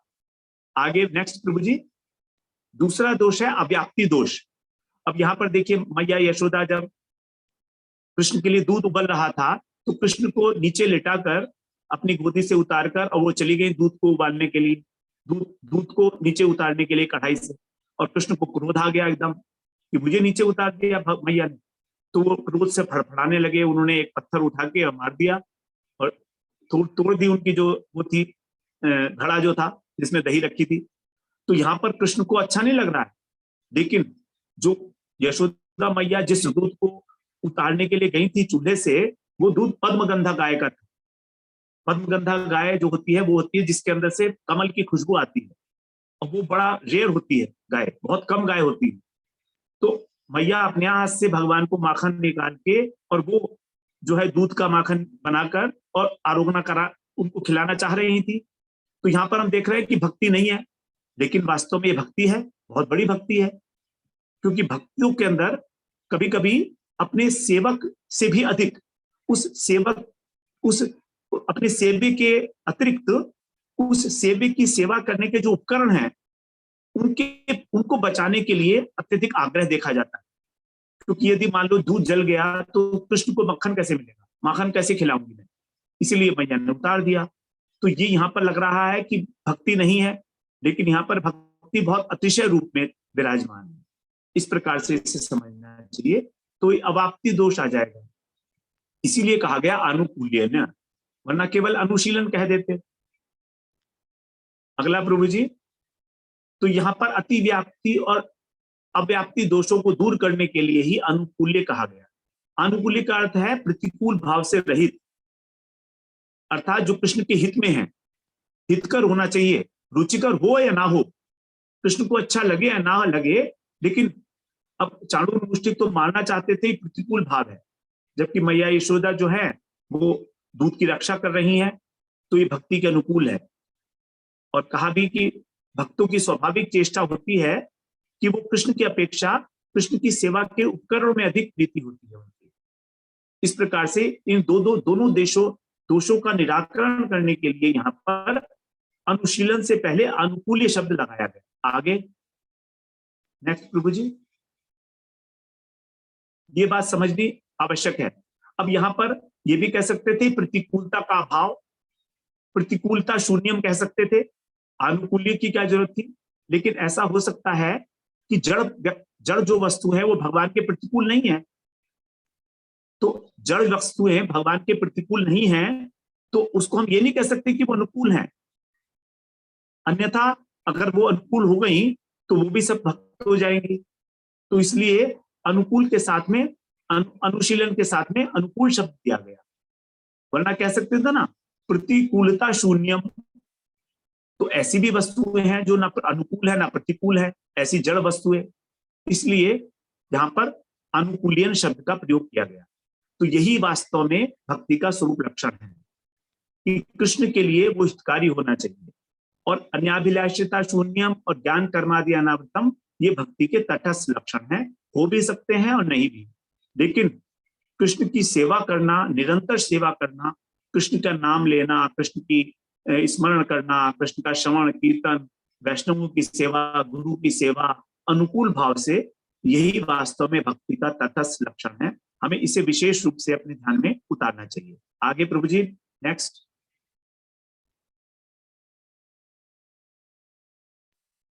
अब इसकी जो अंतिम स्लाइड है, अनुकूला शब्द जो है राधा रानी का भी है। तो राधा रानी के अनुगत्य में जो भक्ति की जाती है उसको कह दिया गया है उत्तमा भक्ति। राधा रानी की कृपा के बिना कृष्ण भक्ति, ब्रज भाव की प्राप्ति संभव ही नहीं है। जैसे रास के समय जब गोपियों को अभिमान हो गया था तो अब उस समय कृष्ण जो है रास से अंतर्ध्यान हो गए थे। गोपियों ने उनको प्राप्त करने की चेष्टा की, लेकिन उनके सामने वो प्रकट हुए चतुर्भुज रूप में, नारायण के रूप में। अब नारायण के रूप में, और जिन गोपियों ने अनुगत्य किया था उनके आगे जो है वो अपने को नहीं छिपा पाए, और राधा रानी के आगे भी नहीं छिपा पाए। कृष्ण स्वरूप प्रकट हो गया। तो राधा रानी के अनुगत्य के बिना कृष्ण की प्राप्ति संभव नहीं हो सकती है। पद्म पुराण में भगवान ने कहा है शिव जी से, युगल मंत्र प्रदान किया उनको, कि जो मेरी प्रिया राधा और उनकी अनुगत गोपियों का आश्रय लेता है वही मुझे इस स्वरूप में प्राप्त कर सकता है, और मेरे अनंत स्वरूपों में सर्वश्रेष्ठ है। भगवान का जो स्वरूप है ये, जिसको महाप्रभु ने कहा कि हमारी जो उपासना है, रम्या काचित उपासना या ब्रजु ब्रजवधु वर्गेण कल्पिता। हमारे जो आराध्य हैं वो कृष्ण हैं और उनका धाम वृंदावन, और हमारी जो उपासना है वो वही है जो गोप वधुओं की उपासना है। तो गोप वधुओं के अनुगत्य में जब उपासना की जाएगी अर्थात राधा रानी के, तभी हमको कृष्ण प्रेम की प्राप्ति होगी। इस प्रकार से हमें भक्ति, शुद्ध भक्ति की डेफिनेशन को समझना चाहिए, जो रूप गोस्वामी हमें यहाँ पर बताए। हरे कृष्णा। प्रभु जी बस इतना ही था। ये तो हम लोग श्रवण कर रहे हैं, पहले कर्म की स्लाइड बनाई हुई है कि कर्म कितने प्रकार के होते हैं, ये आ चुका है, पहले इसके बारे में डिटेल में डिस्कशन हो चुका है। वांछा कल्पतरुभ्यश्च कृपा सिंधुभ्यैव च पतितानां पावनेभ्यो वैष्णवेभ्यो नमो नमः। हाँ प्रभु जी। हरे कृष्णा। हरे कृष्णा। हम लोग जो है प्रश्न ले सकते हैं। यदि किसी का प्रश्न हो तो वो अपना हैंड रेज करेंगे, तो 1 बाय 1 उनको चांस देंगे बात करने के लिए, और जिनका नाम पुकारा जाएगा तो वही जो है अपना अनम्यूट करेंगे, और अनम्यूट करने के बाद में प्रश्न करेंगे। तो जिसको प्रश्न करना है वो अपना हैंड रेज कर दे।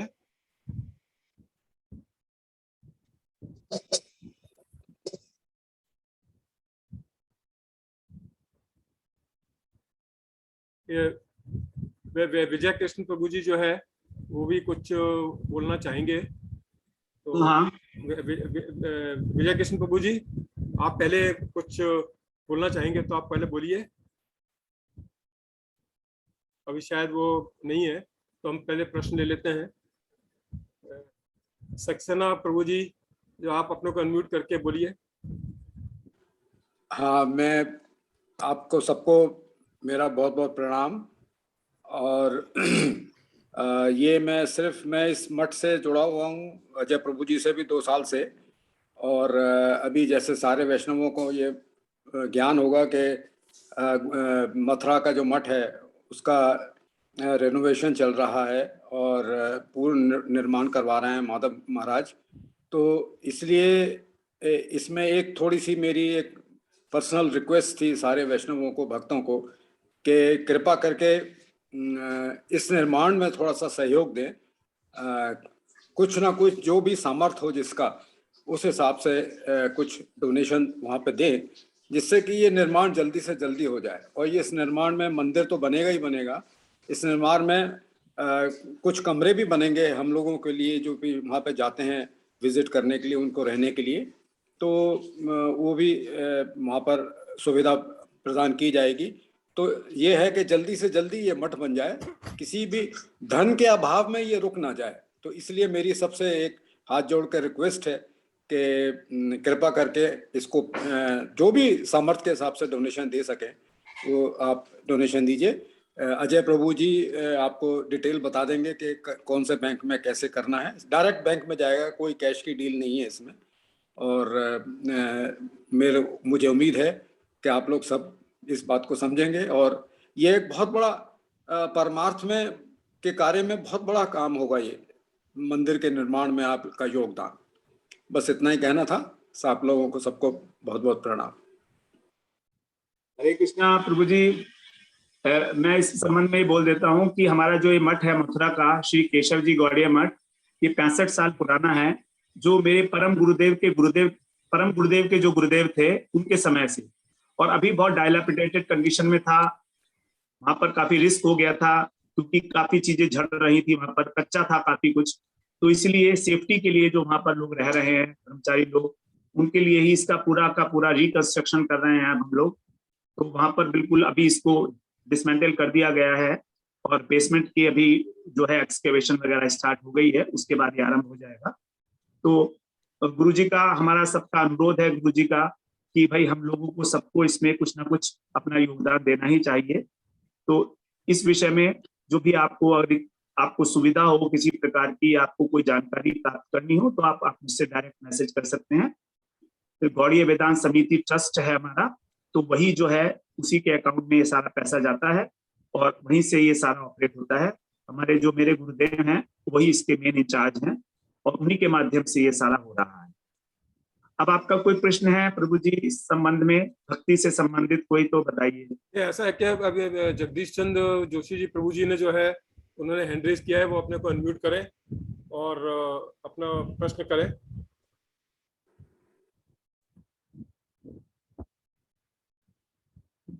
जगदीश प्रभु जी, यदि वो अभी नहीं कर पा रहे हैं तो सुधीर प्रभु जी, आपने भी हैंड रेज किया हुआ है जी। अपने को अनम्यूट हरे करें। कृष्णा जी प्रभु जी, हरे कृष्णा प्रभु जी, दंडवत प्रणाम प्रभु जी धन्यवाद को, प्रणाम प्रभु जी। और जी प्रभु जी को, और प्रभु जी के गुरु महाराज माधव गोस्वामी जी महाराज जी हैं, उनको भी मेरा कोटि कोटि दंडवत प्रणाम। और प्रभु जी के साथ में जो सारी जो टीम है, जो इतने अच्छे से आप हमें भागवत प्रेम भागवत का जो श्रवण करा रहे हैं प्रभु जी, अद्भुत है। तो सारी टीम को भी मेरा दंडवत प्रणाम और धन्यवाद प्रभु जी। और देखने में आता है आपके गुरु जी हैं, आप हैं, सब लोग हमसे कितना प्रेम करते हैं और उस प्रेम बस है इतनी अच्छी भागवत। तो प्रभु जी प्रश्न तो नहीं कर सकता, इतनी हिम्मत नहीं है, लेकिन हाँ जिज्ञासा जरूर है कि प्रभु जी आप जैसे कहते हैं कि पुस्तक हो यदि आपके पास तो बहुत अच्छा। तो मेरे पास भागवतम तो है, लेकिन अभी भागवत महात्म्य चल। प्रभु जी अनम्यूट करिए अपने को, आपका म्यूट हो गया है सुधीर प्रभु जी। हरे कृष्णा प्रभु जी, आवाज आ रही है? हाँ आ रही है, अब आ रही है जी प्रभु जी, यदि उसका पीडीएफ आप शेयर कर दें तो अच्छा होगा महात्मा का। जी मेरे पास तो प्रभु जी कोई पीडीएफ नहीं है इसका, मेरे पास कोई सॉफ्ट कॉपी में नहीं है भागवत। आप गीता प्रेस की भागवत देंगे तो उसमें पूरा महात्मा है प्रभु जी। जी जी प्रभु हाँ, जी। जी हाँ, 6 चैप्टर जो हैं उसके हैं, गीता प्रेस के अंदर दिए गए हैं प्रभु जी। जी जी प्रभु जी, धन्यवाद प्रभु जी। बस सॉफ्ट कॉपी में अवेलेबल नहीं है प्रभु जी। जी प्रभु जी, मैं कर ले लूंगा। हाँ, और एक छोटा सा और जिज्ञासा है, आपने 5 प्रकार के भक्त बताए थे प्रभु जी, तो ज्ञानी भक्त, शुद्ध भक्त, तो थोड़ा सा एक बार और बता दीजिए प्रभु जी। रूप सनातन गोस्वामी पाद ने बृहद भागवतामृत ग्रंथ में 5 प्रकार के भक्त बताए हैं। पहले ज्ञानी भक्त, ये प्रहलाद जी हैं। शुद्ध भक्त गिरीश महाराज, उसके बाद प्रेमी भक्त हनुमान जी, प्रेम पर भक्त पांडव, और प्रेमातुर उद्धव जी। जी प्रभु जी। जी प्रभु जी, धन्यवाद प्रभु जी। जी बहुत बहुत धन्यवाद जी, आपको धन्यवाद प्रणाम। हरे कृष्ण प्रभु। हरे कृष्ण। अब जो है दूसरा हम प्रश्न ले सकते हैं खुशी दीदी का, खुशी तहलियानी जी, आप अपना अनम्यूट करके प्रश्न कर सकती हैं।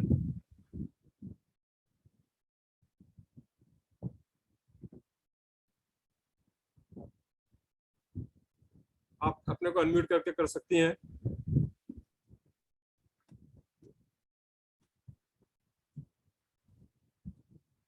अब बोलिए, अनम्यूट हो गया आपका। हरे कृष्णा प्रभु जी, जिस तरीके से लेक्चर में आपने बोला कि जैसे कि हम जैसे कि परिक्रमा करते हैं या व्रत रखते हैं, वो भक्ति हो, भक्ति कैसे हो, कर्म ना हो, उसके लिए क्या करना चाहिए कि वो भक्ति में काउंट हो ना, ऐसे कर्म काउंट हो? के लिए प्रभु जी बताया गया ना, सबसे पहले तो गुरु पदाश्रय जी।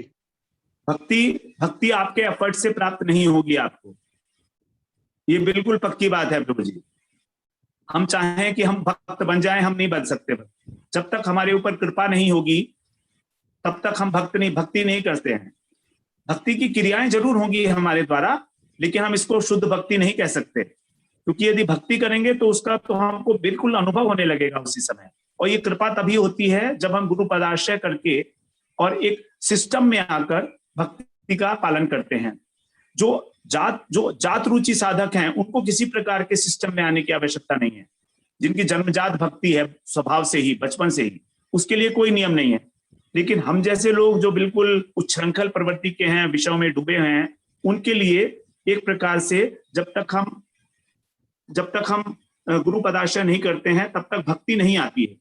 कर्म और ज्ञान किया जा सकता है गुरु के बिना, तो गुरु ही हमारे अंदर उस प्रकार की शक्ति का संचार करते हैं जो भगवान की शक्ति है, तभी हमारे अंदर जो है हृदय में भक्ति आती है। प्रभु जी, जैसे मैंने गुरु का आश्रय ले लिया है तो अब मुझे श्योरिटी होना चाहिए कि मैं जैसे कि परिक्रमा कर रहा हूँ या एकादशी का व्रत रख रहा हूँ तो वो भक्ति में ही आएगा? इसकी क्या सब भक्ति में ही आएगा, ये भक्ति में ही आएगा। और जितनी जितनी मात्रा में आप भजन करते हैं, आपका हृदय जो शुद्ध होता जाता है, तो ये भक्ति के। दूसरी बात यह है कि अपना कोई उद्देश्य ना रखें। परिक्रमा करते हैं या कोई एकादशी का व्रत करते हैं तो ये ना समझे कि मुझे इससे ये चीज मिल जाए। केवल भगवान की प्रसन्नता के लिए, भक्ति को प्राप्त करने के लिए ही ये सारे उपाय होने चाहिए। प्रभु जी, एक और आखिरी प्रश्न प्लीज। जैसे कि मैं जैसे वृंदावन की परिक्रमा करता हूँ या गोवर्धन की परिक्रमा करता हूँ या एकादशी का व्रत रखता हूँ, सुबह में संकल्प लेता हूँ कि भगवान जो आज मैं व्रत रखा हूँ या परिक्रमा कर रहा हूँ ये आपकी प्रसन्नता हेतु, ताकि आप मुझे अपने भक्ति प्रदान करें। तो ये बोलना ठीक है कोई भी काम स्टार्ट करने से पहले? एकादशी का अगर आप ना बोले तो भी चलेगा, क्योंकि भगवान तो अंतर्यामी है, आपके भाव को जानते हैं। अगर मैंने बोल भी दिया तो कोई गलत तो नहीं बोलता? कोई गलत नहीं है, कुछ नहीं है, कोई गलती नहीं है ना। आपने कम से कम बोलकर अपने लिए विश्वास तो पैदा कर लिया ना। हाँ, तो कम से कम मुझे श्योरिटी रहती है, भगवान को मैंने बोल दिया कि हाँ बिल्कुल बिल्कुल। आपको अपने मन की संतुष्टि के लिए बोलने में कोई प्रॉब्लम नहीं। ठीक है, बहुत बहुत धन्यवाद प्रभु जी। ठीक है प्रभु, हरे कृष्ण। जगदीश प्रभु जी ने हैंड रेज किया हुआ है, यदि वो है अनम्यूट कर सकते हैं और बोल सकते हैं।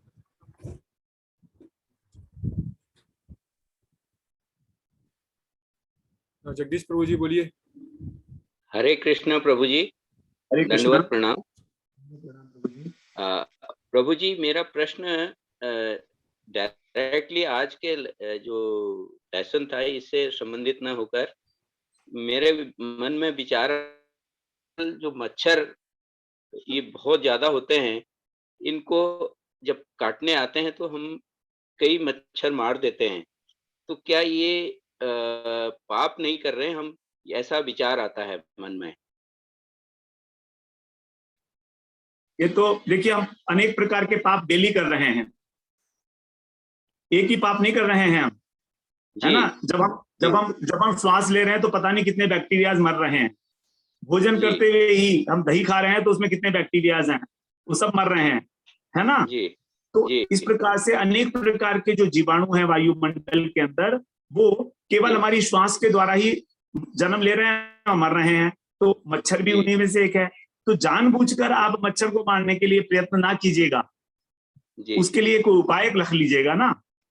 तो मच्छर को हाथ से मारने की क्या आवश्यकता है? कुछ लोग होते हैं जो हमेशा हाथ को मारते रहते हैं, दोनों हाथों को पकड़ के मच्छर को मारते हैं। So that's not fair activity, है ना। आप समझ रहे ना। इंटेंशनली किसी को मारने की कोशिश मत करिएगा, उसको बचाने की कोशिश करिए, लेकिन अपनी सुरक्षा तो आपके लिए सबसे इंपॉर्टेंट है ना। भजन कैसे करेंगे वरना? भजन, मच्छर काट रहे हैं तो हरे कृष्ण का नाम भी कैसे लेंगे? तो क्योंकि आपका उद्देश्य भक्ति है, इसलिए जो इस प्रकार से गौण रूप से, आनुषंगिक रूप से कुछ जीव हत्या हो रही है, तो वो तो भगवान का नाम लेने से ही उसका कोई पाप नहीं लगेगा। जी, ठीक है ना। ठीक, धन्यवाद। धन्यवाद।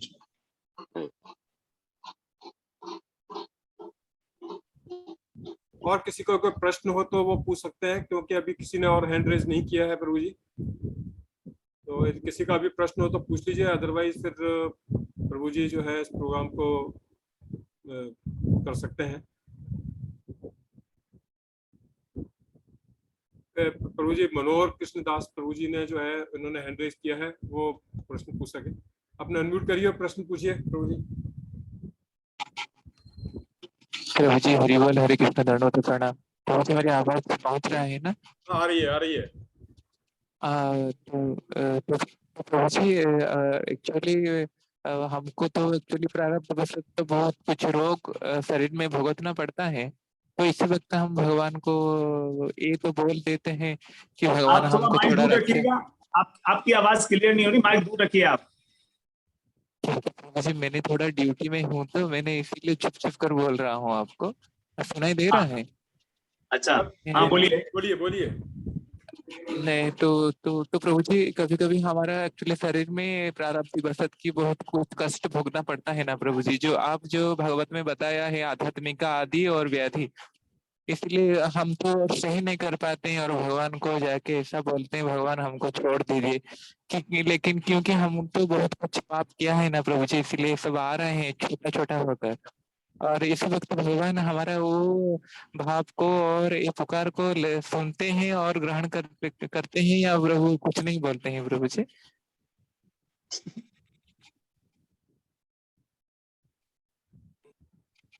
क्या बताएं आपको, ग्रहण करते हैं कि नहीं करते। देखिए, भक्ति के अनुकूल जो भी चेष्टा की जाती है, भगवान उसके अंदर हमारा सहयोग करते हैं। जी आप भजन के लिए जो भी कार्य करेंगे ना, हरे कृष्णा, हाँ हाँ प्रभु जी, मैं सुन रहा हूँ। भक्ति के लिए आप जो भी चेष्टा करेंगे, भगवान और भगवान के जितने भी पार्षद हैं वो सब आपके अनुकूल होकर आपके लिए प्रयास करेंगे। ये बात बिल्कुल मान लीजिए। तो जो आपका कार्य है वो भक्ति के ओरिएंटेड अगर है तो आप समझ लीजिए आपको अदृश्य रूप से सहायता मिलेगी ही मिलेगी। लेकिन ये नहीं है कि हम उसके लिए स्पेशली मांग करेंगे कि भगवान आप मेरे पेट का दर्द ठीक कर दो तब मैं आपको माला करूंगा। डोंट अप्लाई दीज कंडीशंस ना, ठीक है ना। तो अपना जो प्रारब्ध है वो तो हमको भुगतना ही पड़ेगा, कोई और आके नहीं भुगतेगा उसको। इस प्रकार से हमें अपना विचार को रखना चाहिए।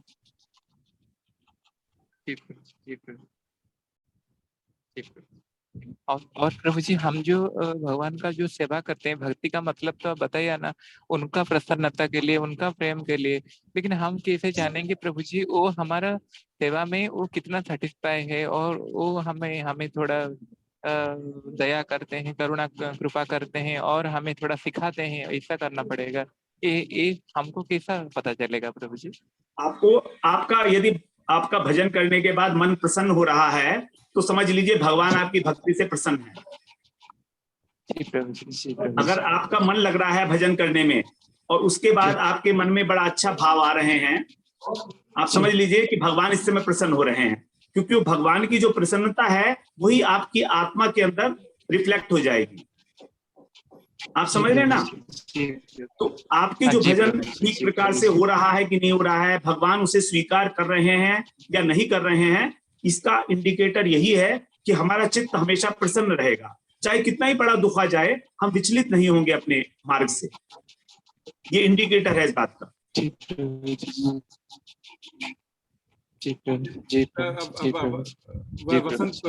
वसंत प्रभु जी ने जो है हैंड रेज किया है, वो अपना प्रश्न पूछ सकते हैं।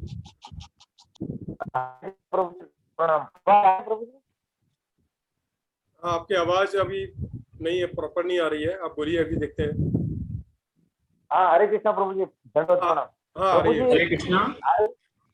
हाँ प्रभु जी, मेरा क्वेश्चन ये है कि जैसे कि हम लोग ये प्रसाद बनाते घर पे ही गुरुस्थान में, तो उसमें जैसे कि प्रभु जी ने मच्छर मरने का बोला, तो उसमें जो जीवाणु मर जाते हैं, तो हम जैसे ही कुछ भी कटिंग वगैरह करते हैं जो सब्जी वगैरह, तो उसमें भगवान का नाम कंटिन्यू लेना चाहिए, तो उसका हमको जो कर्म फल नहीं लगेगा।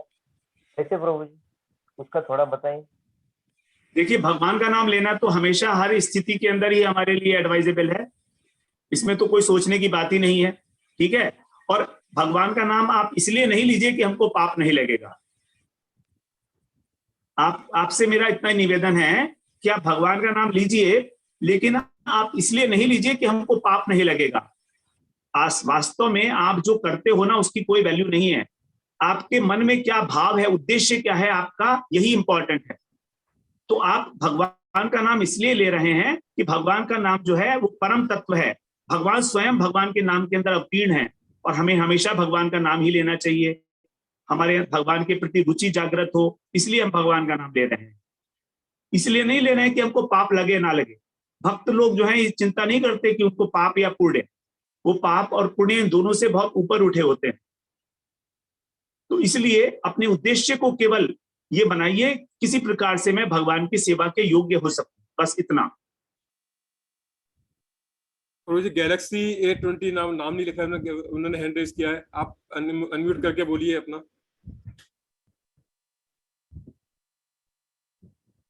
प्रभु जी बोलिए।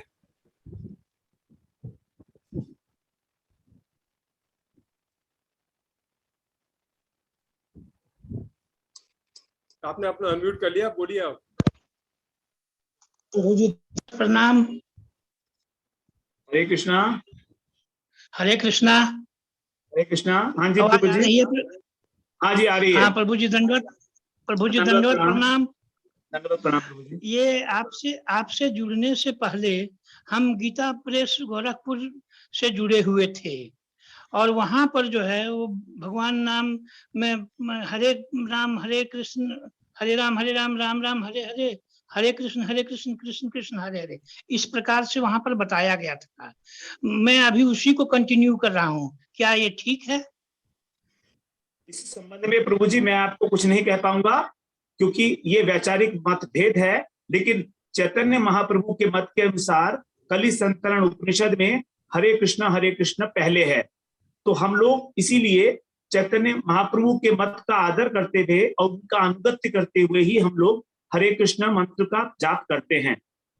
कुछ गीता प्रेस में ऐसा कहते हैं कि हरे राम पहले है, लेकिन मैं इस विषय में आपको किसी प्रकार का कोई निर्णय या कोई विचार अपना व्यक्त नहीं कर सकता।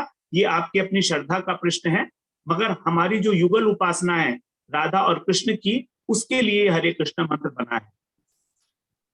तो मुझको कंटिन्यू करने में कोई दिक्कत मैं तो प्रभु नहीं? जी इसमें कुछ नहीं कह सकता आपको, आपकी श्रद्धा के ऊपर है ये सारी बात, ये आपको ही डिसाइड करना है। आज की तारीख में मैं उसको उलट सकता हूँ? कोई मैं हर्ज ये तो नहीं नहीं जानता होगा? हूँ आपकी क्या स्थिति है ना, आप किस संप्रदाय से जुड़े हुए हैं, मुझे ये नहीं मालूम है। क्या आपको गुरु जी ने क्या कहा है ये मुझे नहीं मालूम। मैं किन्हीं से जुड़ा हुआ नहीं हूँ, कहीं दीक्षित नहीं हूँ। गीता प्रेस में तो थोड़ा उनका अनुकरण करता था, अनुशीलन करता था, इसीलिए वहां पर ऐसा बताया गया था, इसीलिए वैसा कर रहा हूँ। अब आपके संसर्ग में जब से आए हैं तब से बताया जा रहा है कि नहीं, पहले हरे कृष्ण बोलना है, उसके बाद हरे राम बोलना है। तो इसीलिए आपसे ये प्रश्न किया कि क्या अब मैं उसको बदल दूं या उसमें कंटिन्यू करूं? देखिए मेरा इसमें ये कहना है आपको कि हमारे जो इष्ट हैं वो हैं युगल सरकार राधा और कृष्ण। अब यहाँ पर हरे कृष्ण मंत्र के अंदर राधा और कृष्ण दोनों हैं। यहाँ पर हरे शब्द का अर्थ है राधा और कृष्ण शब्द का अर्थ है कृष्ण। और जब राम आ रहा है वो राम भी यहाँ पर दशरथ नंदन राम नहीं है, वो यहाँ पर वो राम है जो राधा जी के हृदय में रमण करते हैं। तो वहां पर जो राम शब्द है इसका अर्थ भी कृष्ण ही है। तो हम लोग इसीलिए इस युगल उपासना को करते हुए इस मंत्र का जाप करते हैं। यदि आपने इस विशेष रूप से किसी गुरु से इस प्रकार का मंत्र नहीं लिया है जो आप कह रहे हैं हरे राम पहले कहते हुए, तब आप जो है हरे कृष्ण पकड़ पहले करेंगे और फिर आप अपने इष्ट जो है युगल सरकार के रूप में सेवन करेंगे, तब आपके लिए ज्यादा श्रेयस्कर होगा। जी धन्यवाद, मुझको संतुष्टि हुई, धन्यवाद। हरे कृष्ण। हरे कृष्ण।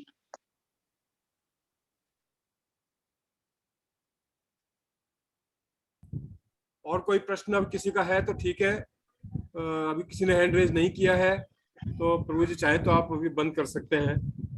ठीक है प्रभु जी। तो मैं सबसे पहले जो है अजय कृष्ण प्रभु जी का जो है धन्यवाद करता हूँ कि उन्होंने उत्तम भक्ति के बारे में आज हम सबको बताया, हमारा ज्ञान वर्धन किया और हमें बहुत कुछ सीखने को मिला। उत्तम भक्ति किसे कहते हैं और क्या क्या उसके तटस्थ लक्षण है, स्वरूप लक्षण है और कैसे हमें करना चाहिए। तो इसके लिए अजय कृष्ण प्रभु जी का बहुत बहुत धन्यवाद। आप सभी भक्तों का इस प्रोग्राम से जुड़ने के लिए बहुत बहुत धन्यवाद। अब अगले संडे को जो है हम फिर जो है जुड़ेंगे और उसमें जैसा भी होगा आपको लिंक के थ्रू बता दिया जाएगा कि कैसे क्या उसमें टॉपिक लेंगे। मोस्ट प्रोबेबली उपदेशामृति ही लेंगे उसमें। हरे कृष्णा टू ऑल। हरे कृष्णा दंडवत प्रणाम। हरे कृष्णा प्रभु जी दंडवत प्रणाम। हरे कृष्ण। हरे कृष्णा प्रभु जी दंडवत प्रणाम। सभी को प्रणाम। हरे कृष्णा प्रभु जी। हेलो।